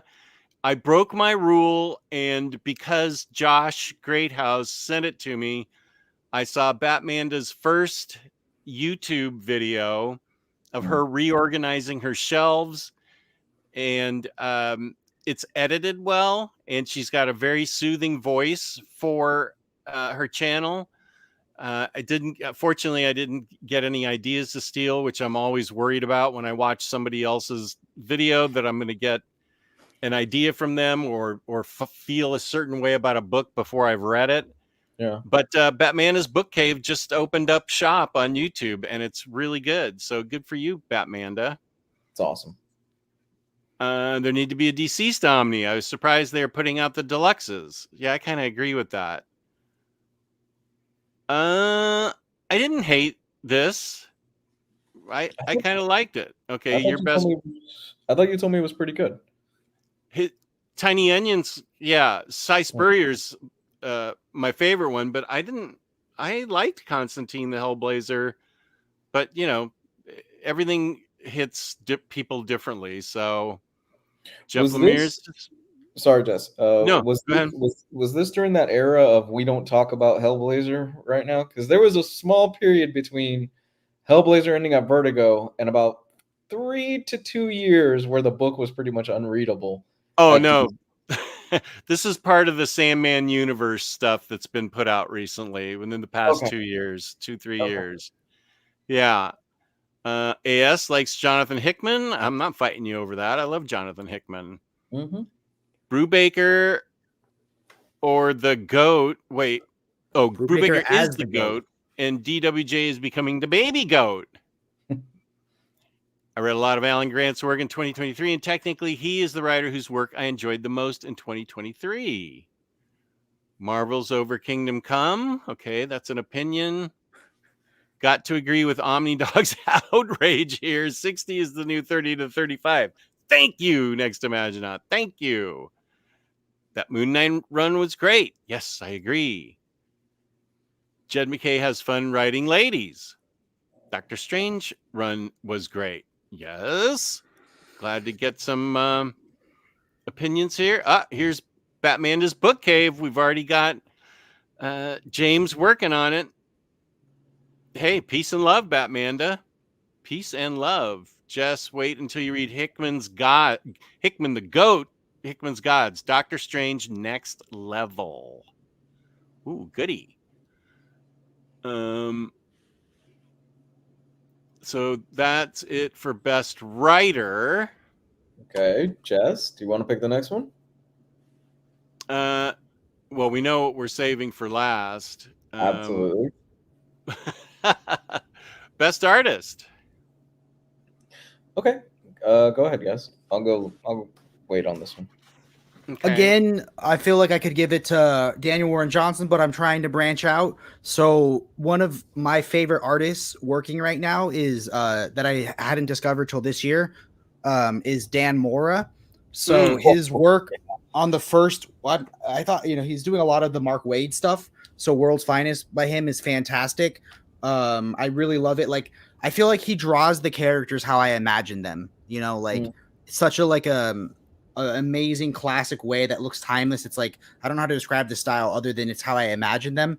And I read Klaus with his art this year, and I absolutely loved that art. Like, I haven't read anything with Dan Mora's art that I wasn't blown away by. Like, it's just, I love it. And then, and Josh Greathouse, he's one of my favorite artists. He did Bang. I see him in the chat right now. One of my favorite artists. Josh Greathouse is a good artist. I was going to pick Dan Mora, but then I read Poison Ivy book 2 not last night, but before the end of the year, so I could get it in as book of the year. And we, as I said, this is a hobby where we have to suspend our disbelief a lot. And Poison Ivy, as written by G. Willow Wilson, is so much fun and so interesting. And so Poison Ivy does so many introspective things and has to face so many of her own demons. I'm trying to wait, I'll use the book flap as a bookmark. Oh my God, everybody's going into conniption fits now that I'm doing that. But there's an interesting story. Wait, let me highlight myself so I can show you the art. The first story is very interesting. It deals with a woman who is trying to create sustainable goods, sustainable methods of growing things, But of course, she has evil on her mind, and Poison Ivy's out there fighting the good fight. And there's nothing wrong with this art at all. It served the story well. But then I got to the next story arc, which was drawn by Marcio Takara. And this reminded me of Dan Mora's art, only it's a little soft. It's so much softer with clean lines compared to the previous story that it pulled me right back into the book. Oh, wow. And made it it just pulled me right back into the book. And the art, the story's great as always by G. Willow Wilson, but this artwork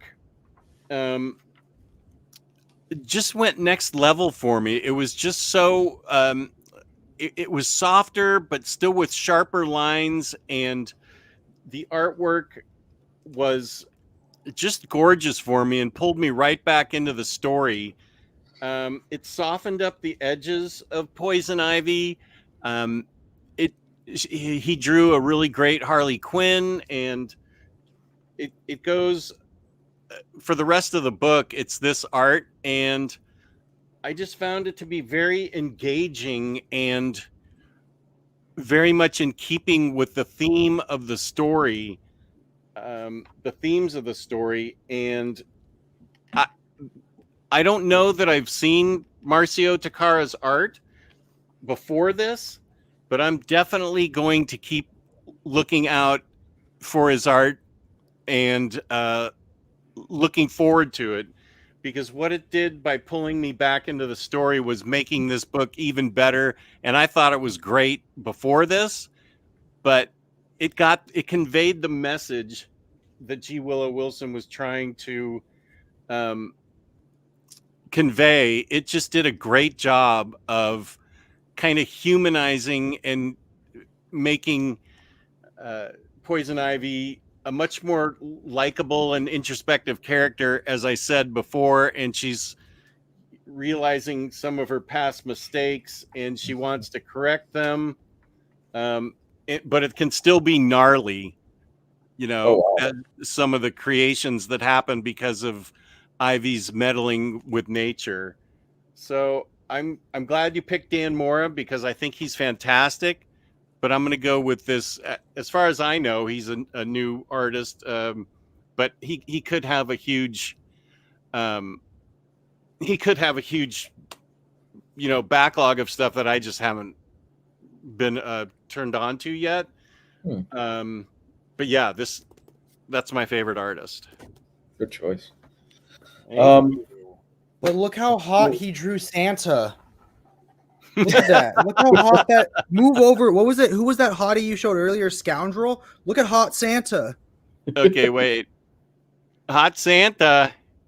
Look at that. Oh, yeah. Wow. It's a beefcake Santa. Put some coal in my stocking. Santa's been working on some extracurricular activities. Definitely on the juice a little bit. Constantine the Hellblazer was definitely not part of the Sandman universe. Okay. I loved when Santa communes with the spirits in this book, like how he draws I'll flip through while you do yours. But when he's going through the spirit realm and it's all colorful and stuff, or when he's talking to the spirits, that just looks gorgeous. He's doing the art right now on Captain Marvel, the Shazam series I was talking about, and it's fantastic. It's just as good.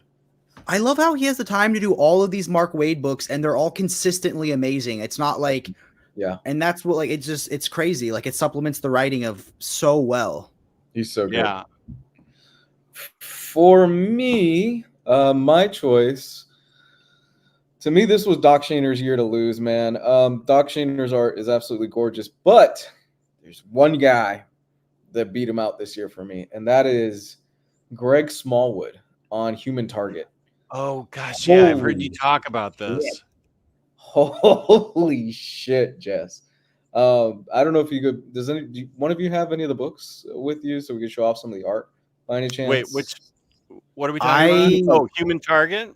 Yeah. I don't own it physically. You do have it? I got confused. I don't have it. I got confused with it because like I was trying to wait for like I don't want it in two parts, you know. I wanted it as one full collection. But I literally downloaded it digitally today. If you just can't find it, I could pull it up on my iPad. It's beautiful. It's spectacular work. It's some of the best work probably today. He absolutely nails the kind of retro spy thriller vibe that the book is going for. And this is a match made in heaven. Tom King and Greg Smallwood. Oh my God. I mean, oh my God. Just look at almost any panel. Okay. Ooh. This is pretty. Yeah. The whole book looks amazing, Jess.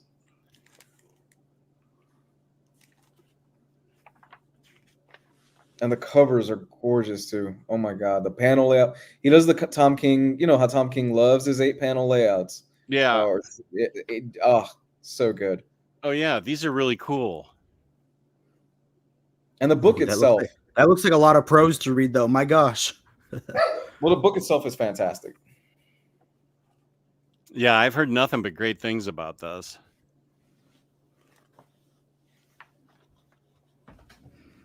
Ooh, Green Lantern's in it. Mm-hmm. He's trying to figure out somebody has poisoned him, and he's got a certain amount of days to figure out who is it that poisoned him.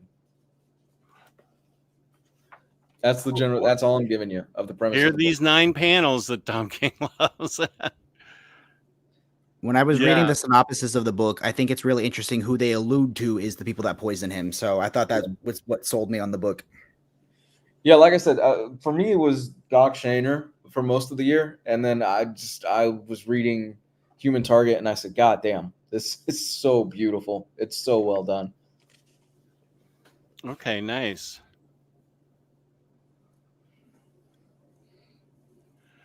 For me, Mark Silvestri wins. Ooh, Batman Deadly Duo. Yeah, I've heard that that's really great.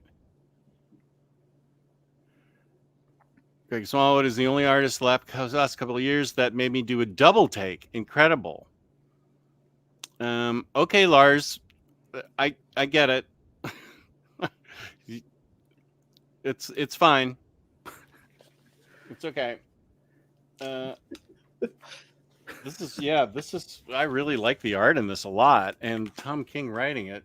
Well, the fact that I bought the 2 Black Label and its 2 standard hardcovers, I'm a sucker. Because you know that deluxe with all of them is coming out. Yeah, That's what stopped me with Danger Street, with that, you know, just because like I don't want it in 2 hardcover. I'll even take 1 standard size hardcover of all of it. I just don't want 2 volumes. Yeah, I get it.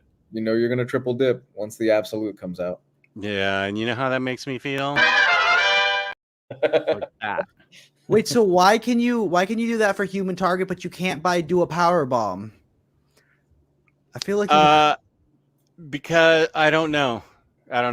If you do a power bomb, I'll pay for half of it. I'll pitch in half. No, you don't have. I'm just waiting it out to get the deluxe. I'll read it on Hoopla and then wait for the deluxe. When it comes to DC, I just want the story, and if it's in standard hardcover, I don't care. I don't care anymore. All right. Okay. Well, we do have one surprise one. Best comic YouTuber. I think obviously I'm gonna go with Batmanda's Book Cave because she had a much better debut YouTube segment than I did. It was way better than mine. She edited it and narrated it and had music in it. She's off to a good start. I actually watched your first YouTube video this week. I had never seen it before. I was talking to one of our friends in the Discord, and they were saying how they wanted to start a YouTube channel, but they had a lot of things they had to get, put into place first. And I just sent them my first video and your first video. And your first video was like a mic test or like a camcorder test or something. It was called Test. Yeah. And it got a bunch of views too for some reason. It was 5 minutes long. It was a test. And I was just like, look, literally, because like our first video on our channel was we were talking to each other on Zoom, and I was like, this could be the show, and I clicked record and just uploaded it. So there's no intro, And I was like, that's all you need. Literally, like make each video a little bit better, but you don't need like a bunch of equipment or editing or that stuff, But it was fun to watch your first video.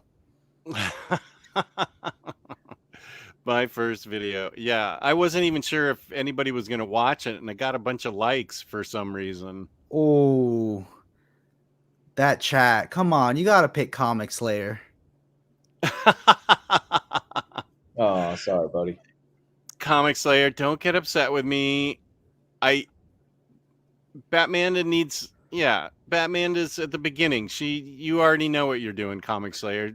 Batman needs, she needs the kudos early. Yeah. Hey, honestly, you just start doing it. That's really what it is. Yeah. You just hit the ground running. You're not going to be great at it. It's probably going to be terrible. Honestly, I'm still not good at it. You're probably not going to be great at it, but you get a little bit better every single time. That's the thing. Kristen, since you're here, make sure you stick around because you can help me with this last category. Oh no, we still have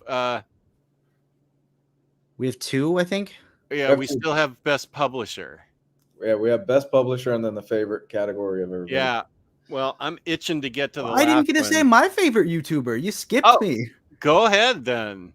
I was worried because I already upset Kristen. So I think this was fun because this was the year like I got to make friendships with a lot more of the creators.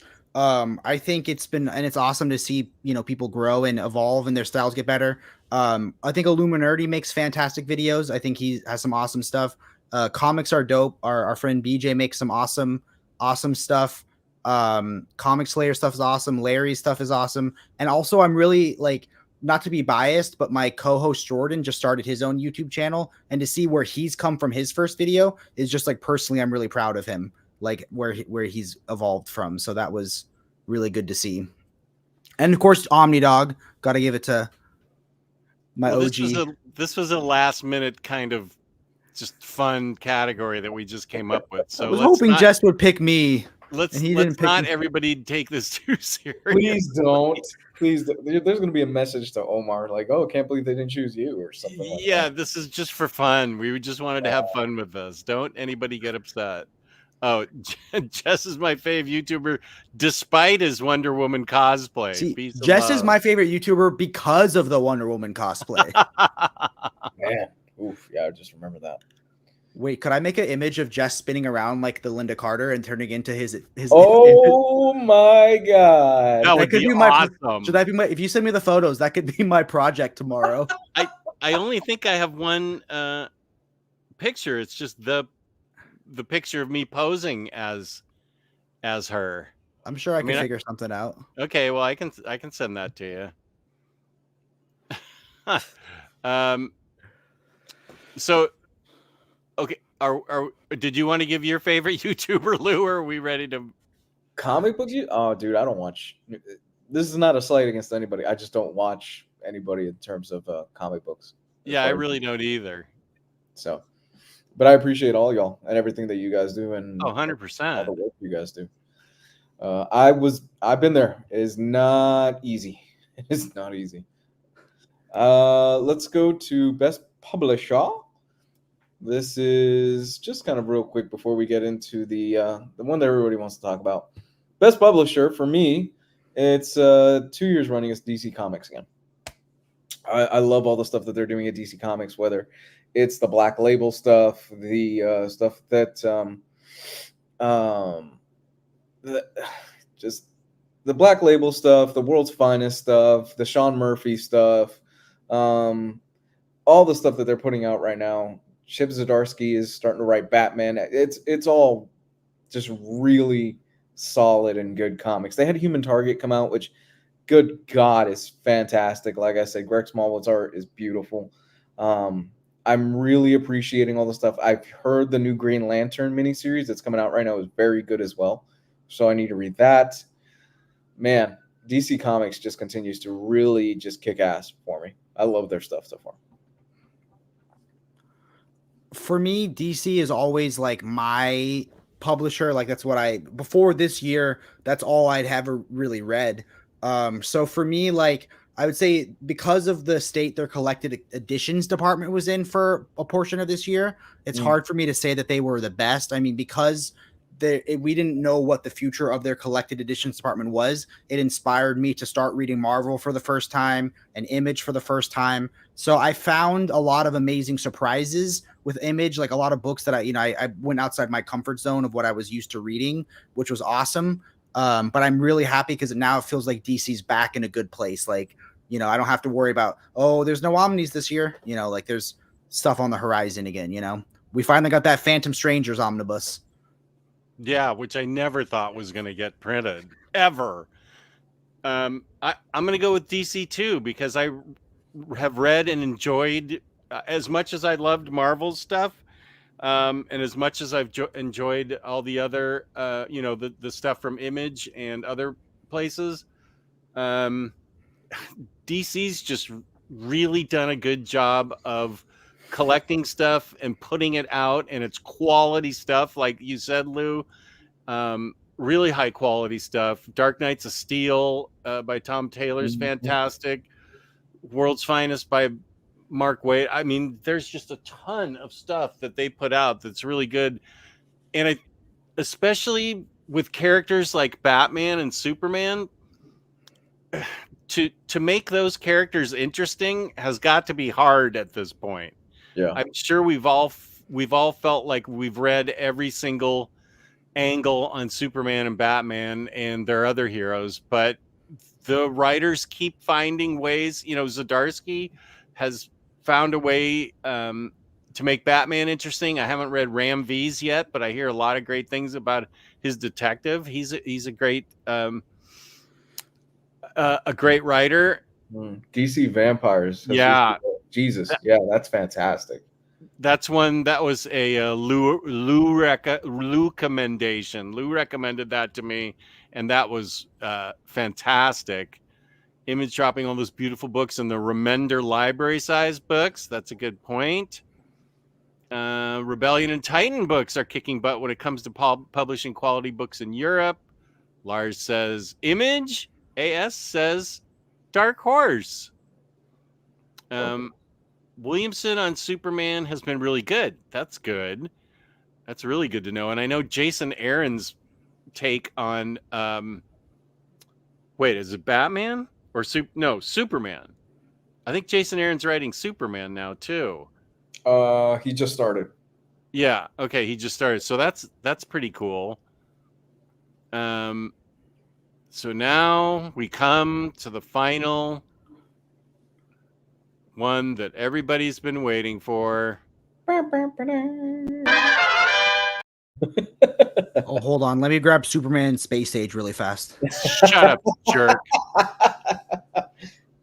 The Golden Abrams. The worst book of the year, formerly known as the Golden Kirkman.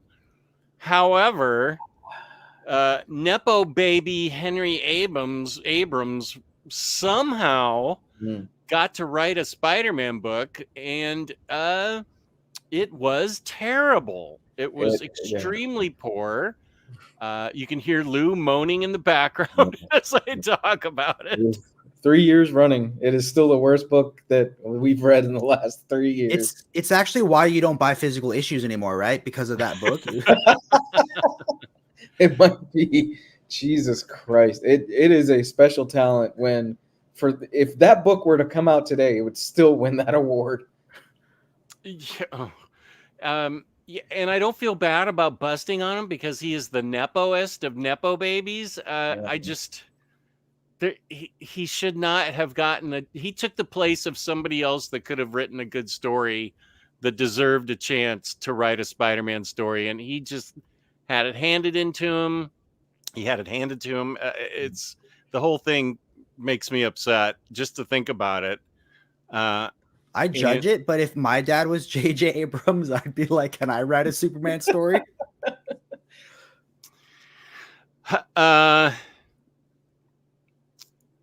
Oh, well, I don't know. if Kristen's in the chat still, she knows what I'm going to be talking about. Final category, best Costco pie. Zeb Wells wins with Dark Web, hands down. Dark Web was Drek. Zeb Wells Spidey was bad. Okay, well, we have some different choices. For the Golden Abrams, our least favorite read of the year. We try to be positive, but we're positive that these books were terrible. Oh God, yes. I have mine. Okay, go. Dark Crisis on Infinite Earths was, I think, pretty bad. I read a lot of it, and then I said, you know what, maybe I need to read all of it. So I did a video on the reading order of Dark Crisis, thinking that maybe reading all the spinoffs and the tie-ins and the lead-up would make it have more context and more story. And the thing that bums me out is I really like Williamson as a writer, and I loved the books that led up to this. So Infinite Frontier is really fantastic.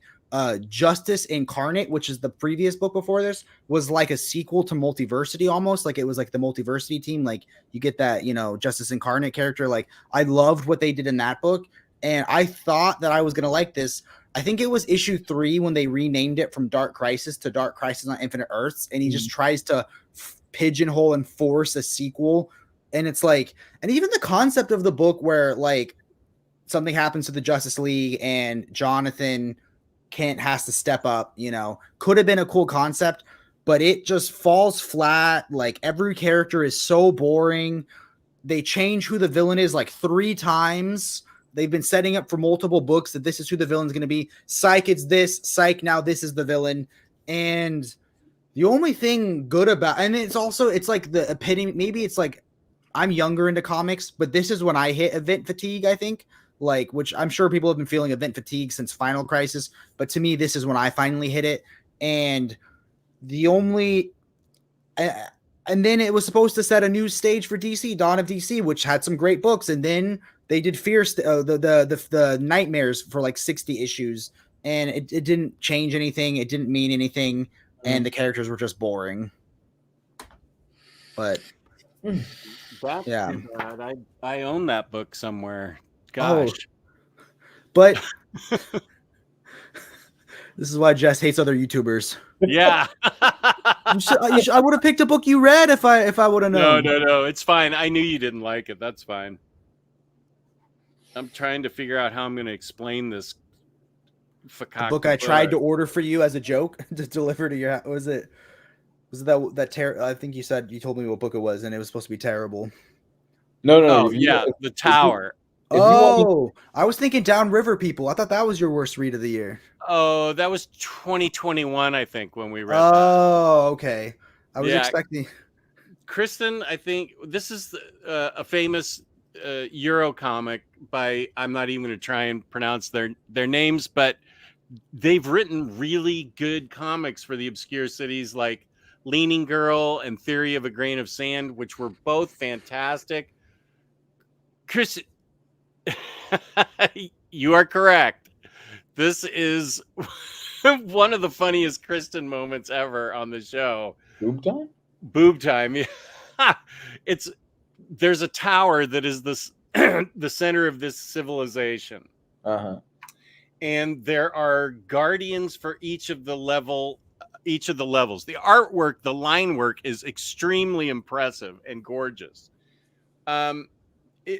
But something is going on in the tower, and there's like little civilizations that go around on it. And on the bottom, you're never supposed to abandon your post. But this old guy, like way older than 60, decides that he needs to figure out what's going on and what's going wrong. So he makes visits from the top down to the very bottom. Then he has to go back up to the top.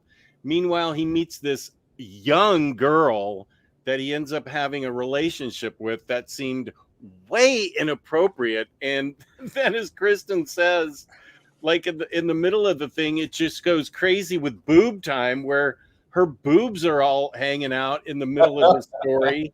And Kristen called it boob time. Like, what? How did that have anything to do with the story? It didn't even make sense as they're traversing the inside of the tower, and it was a big disappointment. I know she only spent like $4 on it, so it's not a big deal for her, but I think this is part of the boob time. This is really bare rump time, but these books have been hard to find for a long time, and the Obscure Cities books are considered classics, I think, in Euro comics, and I've read several of them that have been good, but this was just, oh, here it is, boob time. Okay, yeah, no, okay, no, I don't need to show that. Oh, I thought he was going to switch to presentation mode and zoom in. Yeah, it was. Chris and I were just very, very, very, very disappointed. She gave it 1 star because Goodreads wouldn't let her give it 0 stars. So which I thought was great. I gave it 1 star just because, 1 star is all I could give it. And then that's right. This weird thing, they break through some wall in the tower and are introduced into some kind of revolutionary war that's going on the other side of the tower, like some multi-divisional warp, and it's not even explained properly. We're like, what did these two people just get into? And he ends up being the ruler of the kingdom that he just went. And what the hell? I mean, it was dumb. It was dumber than dumb.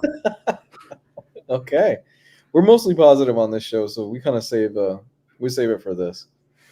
For me, so this was a book that we read because Gabe said it was so batshit insane that we should read it, and he was right. I didn't get to be on the show that time. Yeah. So let me be clear. I don't hate this book. It's kind of in the same vein of The Room, where I'm like, it's so crazy and so what that part of me likes it, but it definitely was the worst thing I read this year. I'm talking about Justice League, The Rise of Arsenal. I didn't get to be on the show. Damn it. This book is JT Kroll didn't write much after this. I'll let you know that. So basically the general premise is Arsenal loses his arm pretty quickly, and he goes from stable to, he loses his arm, he loses his daughter. He goes from stable to heroin addict in about 2.5 seconds in the book. He scores pretty quick. And while he's scoring, this is all you really need to know. He beats up homeless people with a dead cat. That happens in the book, by the way. What? I'm not kidding. Yes. This happens in this. Is it like satire? Was it supposed to be bad, or did he think it was like?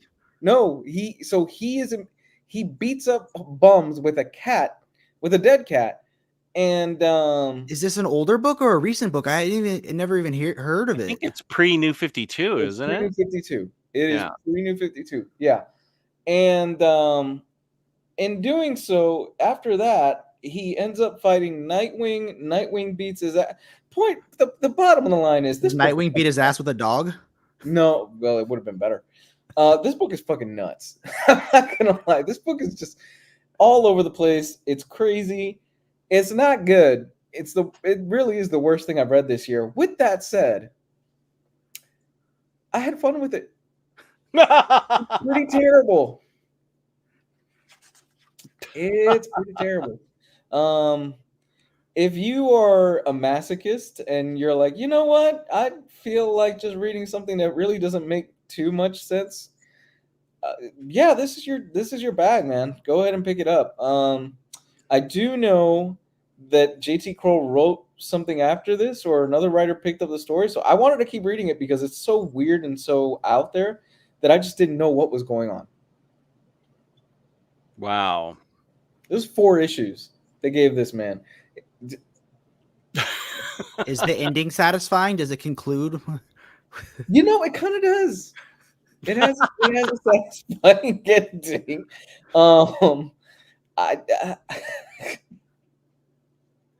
What can I say? I had watched the show. Gabe and I we went for like an hour and we reviewed it. There's a comic. It's a comic. Is the Lars art good at least? Like, is the art good or? Not really. The art Aw. is great, to be honest. I didn't think the art was that. It's called It's not- Obscure Cities here, Lars, and Omnicat and I were right. Stop arguing so much. The And art, Like okay. an actual fan. He's like corrected you all show. The art is solid. I'll give you the art is solid. I wish it was yeah. someone crazy like Dan Moore on the art, like be the best Oh my drawn cat you've God. ever seen. A cat? I don't like that. Yeah, so the book goes places. I just want to know how it got past DC editorial. Who was the editor in chief, or who was the editor at the time that said, you know what? Yeah, go ahead. Have Speedy beat somebody to death. He's basically." also doing heroin. He's like, that sounds like a good book idea. The editor is. Finally, a book I can relate to. I really want to know what the editor said. Yeah, man, go ahead. Have Speedy beat the shit out of bums with a cat. Because He had to be snorting a pound of cocaine when he said yes to that. He's like, do anything you want. Because he's hopped up on drugs, and then have Nightwing come and beat his ass for the ending of the issue. I And feel that's like it only should have like- been Catwoman, right? Catwoman should have beat his ass instead. I think that would have worked better than Nightwing. And that was issue 3 of 4, by the way. That didn't make your best miniseries then. No. I had fun. And that's what matters, right? It didn't bore me. I get this Master Roshi fantasy entry of the Obscure Cities. I know who Master Roshi is because of the 10 episodes of DBZ Tyler shoved down my throat when he visited me. Yeah, I still need to read Arsenal. I know I was supposed to do it that night with you guys, and I just didn't feel well. Do it. Please do it. I feel like reading that book would have made you feel worse, though. Like, But I feel like Pinhead. I have such things to show you, Jess. okay, I don't know what this means. Can we say that Nui say that Europeans are smart? Well, I don't know what any of that first part means if you're trying to say you're smarter than American comics. I understand that we have an American viewpoint and you have a Euro viewpoint. I think there's a lot to enjoy on both. I already said that I read a ton of the Obscure City stuff and loved it. And this is just something that Kristen and I did not care for. And Cleveland Brown says, not going to lie, boobs and time travel, making me want to check it out. It's been handled better before, though. Boobs and time travel. You would think that'd be a great selling point for most people right now, right? Yeah. I know. I hate that I want to read both of your guys' Golden Abrams books really badly now. Like, you guys like still somehow sold it to me. Like, It's on the DC Unlimited app. That's all I'm going to say. You're going to I waste have no DC money. Unlimited. I could read it tonight. Yeah. It's just a waste of time. That's all I'm going to say. I got time to waste. Well, let me just casually pull it up on my iPad right now and get it ready. I was going to do Human Target tonight, but I guess I'll do Arsenal. It's called the Justice League: The Rise of Arsenal. Oh. So you're siding with Lars that you think that this book is good. Hey, it's all subjective. I've already said that I like all the other Obscure Cities books, and I have all of them that are in print currently that you can get. I'm just, it's all subjective. I'm not attacking Europe or Scandinavia, Lars. Jess is going to war with a country. Yeah, I'm not. I'm not attacking European comics at all. I know that the Obscure Cities thing is and I've read them and loved them. That's why this was such a big disappointment. So They have the collected edition on DC Universe. I love when they do that. I don't know, Jess. It sounds like you just didn't get it. How many times have we gotten that? Yeah, Jake, was this book not for me? Yeah, you're not going to get anything from it. It's not for you, It's not for me. That is entirely possible. Little Bird went way over my head, and I kept it just so I could reread it and see if I could ever get it. I did. Little Bird genuinely went over my head, and it was like everybody's 2020 or 2019 book of the year, and I was like, I am not getting this. So that's possible. Sorry, buddy. I loved Little Bird. Did, I gosh, loved it. I know loved I'm that. not. I want to love it too. That's why I was so bummed out that I was like, all these people that I know, and there was like 4 or 5 that I was close to, like you and a few other people that thought it was great. And I just feel like maybe it was over my head, but that's why I kept it. I didn't get rid of it. I want to try again. I mean, I've always felt the same way about Jimmy Corrigan. I don't get it. I don't fucking get it. I've tried. I'm like, it's like watching paint dry. Yeah, and it's really tiny. It's Yeah. all tiny writing and tiny characters and stuff. Well, peace and love to you, Lars, and everybody in Europe. I am not declaring war on Europe or Scandinavia. There's gonna be some clip of James makes of like Omnidog going, "I hate European comics." Like somehow he's gonna piece that together from like different words that you said this show. My friend Tony from Sweden, I have a whole list of European comics that I'm going to read this year that he has highly recommended, and you will see that. And I'm sure I'm going to love him because he knows my taste really well. So I know Tony has my best interests at heart. So I am going to read those books and do a video on it. Well, here's Miriam sticking up for the United States. That's awesome. You're all good, Jess. If you don't like something, you don't like it. I trust you are capable of understanding what you read. Yeah, I didn't understand Little Bird though. That's why I'm going to try again this year. It's in the back. It's amongst the other books that are double stacked in the Kalax. So I'm going to have to look for it, but I mean, lots of people enjoyed it. I mean, did Very Fine Condition like it too? I feel like maybe a lot of people. I actually have a couple of these books. Maniac Matt from the Bay Area sent them to me, and let me just say that they're going in the Omar box. They were so carefully wrapped but I still had to open them up like in a closet with the door locked just so I could see. They're hard to find, but they are just, wow. Just it's my 50th birthday this year, so you could read some of the books that I sent. Yes, I have a whole collection of your stuff, Super Laugh Hard, that I'm going to read too. Okay, I got Arsenal all downloaded for tonight. Oh, you are in for a treat. Just get to issue 3. That's all. It's 4 issues, but 3 is really worth reading before I start Human Target. I should do Arsenal. It's a quick read. Honestly, it's a very quick read because it doesn't have logic or really anything that makes the comic make sense. Logic. But it's a good read. It's fun, but it's not good. AS, I think that the TV show, I agree with you on Bodies. It was a little hard to follow the comic, but the TV show is great on Netflix. It is really, really good. Everything's explained perfectly, and I really enjoy it as a sci-fi book. I really enjoyed the way everything got pulled together at the end. It's very interesting. What was the name of that Grant Morrison book with Chris Burnham that you hated? Was that Nameless? That's what it was. Yes. Yeah.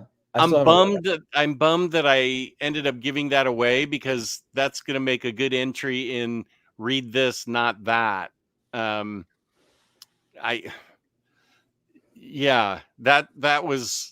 the one that came with books at the end, books you need to read to understand this book. And I'm like, what the hell? Am I back in high school or college? I don't want to read a bunch of things to explain what I just read. Well, it's kind of the same thing with the Invisibles, right? Grant Morrison's Invisibles. It comes with a book that you need to read to understand the actual book. I feel like if you're going to read Invisibles, you need to have the compendium with you to explain a lot of stuff. Yeah.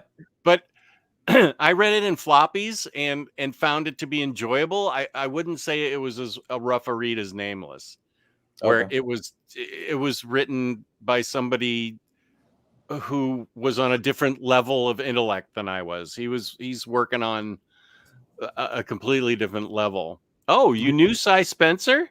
He was so excited when Bodies got picked up by Netflix, but sadly he never saw the end result. That is, I know, that is really sad. That sucks. The Netflix show is really good. I think it's like 8 episodes, and I really, really dig it. Not being a homer here, but I agree with every selection in today's show except The Tower. Oh, haven't read it. Maybe I got to no. give Dark Crisis another shot, right? You think it's the 4th time I read it that I get it? You gotta let it sink in, man. That's Yeah. what it is. It just hasn't sunk quite in yet. I haven't let it breathe. You got to let it breathe, you know? Yeah. You'll get it. This is a good question for us, guys and gals, or if you're talking to the chat. Do you watch TV or movies with all the reading you get done? It's been tough to put a dent in my to-read pile. Thanks. That is much harder now than it was 30 years ago because we have so much to watch. Yeah. Not only movies, but streaming TV and stuff. And then Lou somehow plays 50 games a year. Plus he watches all these movies. Plus he reads novels and comics. And I do not know how you do it, buddy. Yeah. It's just a matter of it's all time. I prioritize time, and I try to make time for all the little hobbies and knickknacks and spend time with my family and stuff like that. Plus, the lack of sleep kind of helps. Yeah. Jess, you've known me for a while. Oh, yeah. I don't sleep well most nights. No, you have insomnia, right? It was way worse when I was still living on my own. It's much better now. Oh, that's good. But Jess would message me sometimes at like 2 a.m, and I'd respond right away because I just could not sleep for a long time. Nowadays, it's more like I'll go to bed at 10, and usually I'll wake up around 3:30, 4 a.m, and then I'll just be up for the day.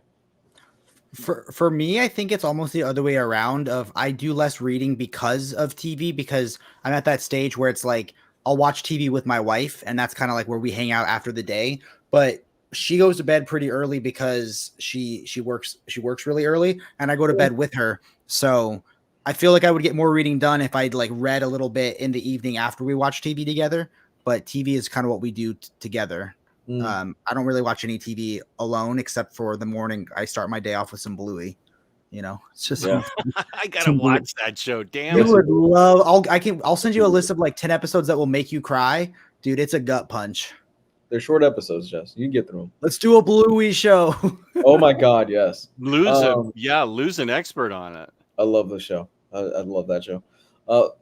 It also helps that I have a 1-year-old, so we don't get out much because it's just my wife and I, for the most part, and that's we're taking care of a 1-year-old. So because of that, we haven't been going out as much. So we have a lot of downtime in the house. So I'm like, okay, well, I'll read now, or I'll put on a movie. Usually in the morning when I wake up, I like to wake up around 4 a.m. because it gives me my time. Yeah, it's that. The time that I get to myself. The baby doesn't wake up till usually about 6 o'clock. So I'm like, cool, I've got 2 hours. Let me put on a movie real quick, and I'll watch that for 2 hours, and then I'll get ready for work or something like that. To Super Laugh Heart's comment, I can commit to that this year, man. I can do that. I can do this too. Yeah, I definitely would like to do this. I come up with a unique idea, and Omnidog steals it again. He dresses it to me too. I'm just kidding, man. I'm just kidding. Jeez. It's all right. Omar does the same thing for Jess, so don't worry. It's just a giant circle of theft right now. And we all get all of our ideas from the 11th, whatever the 11th hour, right? Yeah, Crepax, I don't know, just hasn't done it for me, but there's plenty of other stuff that I can read that does make me happy that's not from the US. I like Chris's comment of I would let Dark Crisis go. I feel like I'd be happier if I did. I'm going to make myself read it just because. Well, you can watch my reading order. That way you know exactly how to get every little bit of juice from it. Don't forget to read Officer Down when you review those books. I have Officer Down, as a matter of fact. I do too. I haven't heard of that. It's part of the Bruce Wayne Murder Fugitive, that whole run. It's not with the other ones, though, because it's a standard size, and I have that in a different bookshelf. Cool. Okay. They look great. They look gorgeous though. Like on the shelf, like you can see how those Bruce Wayne murderer fugitive books look. How they tell like one image together, like just absolute that Eagle Moss gorgeousness. Yeah. So, thank you, Super Laugh Hard, for helping me get those. I've always wanted those, and it is an honor to have them. Also, he packaged them. I've never bought a book from any place that packages as well as Super Laugh Hard packaged my books. Yeah. Like, it took me like 25 minutes to get inside of them, and then they were inside a cool DC Comics box. Like, absolute amazing packaging.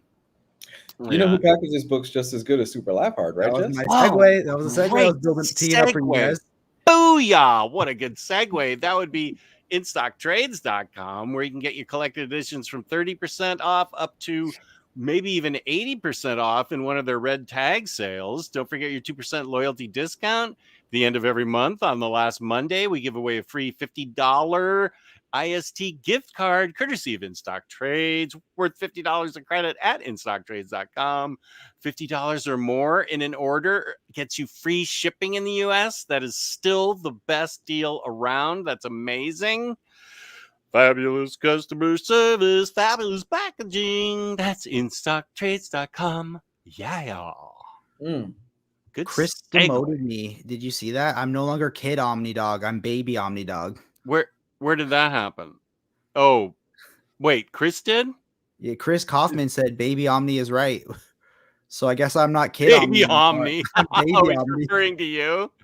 Even Captain Carrot running around, but the end crisis is forced. That's right.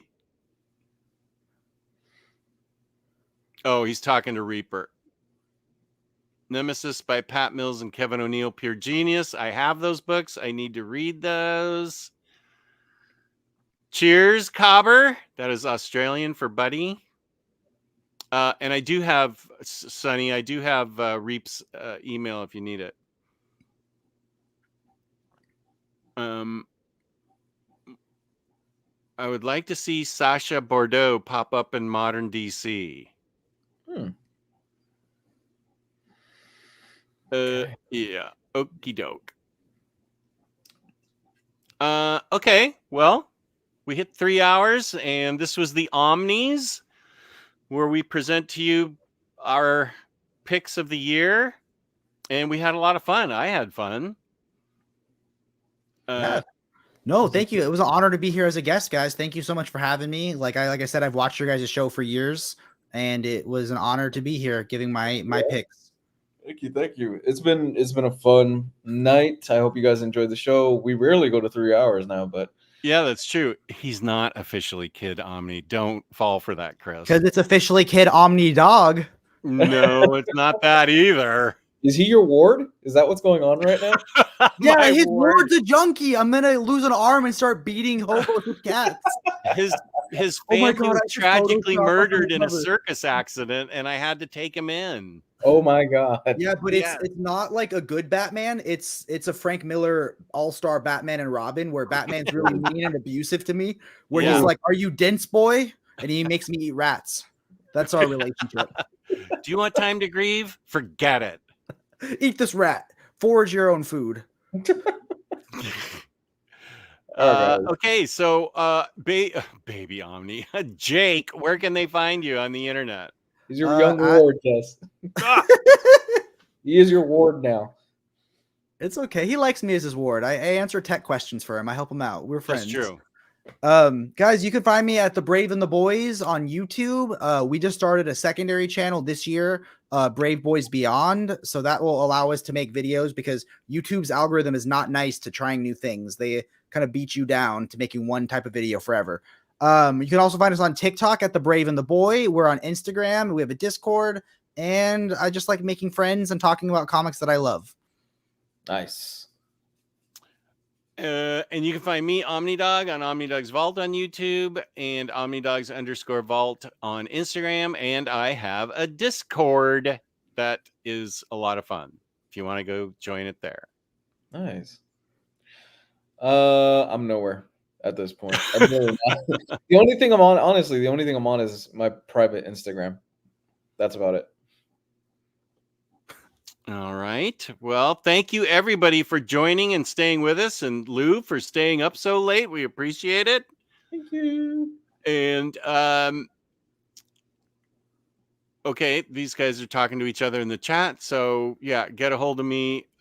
Super laugh hard if you want Reaper's email, and I'll turn that over to you. But peace and love, peace and love. Thank you so much for joining us tonight. And we all love you very much. Thank you for taking part in this American exceptionalism broadcast. Peace and love. Peace and love.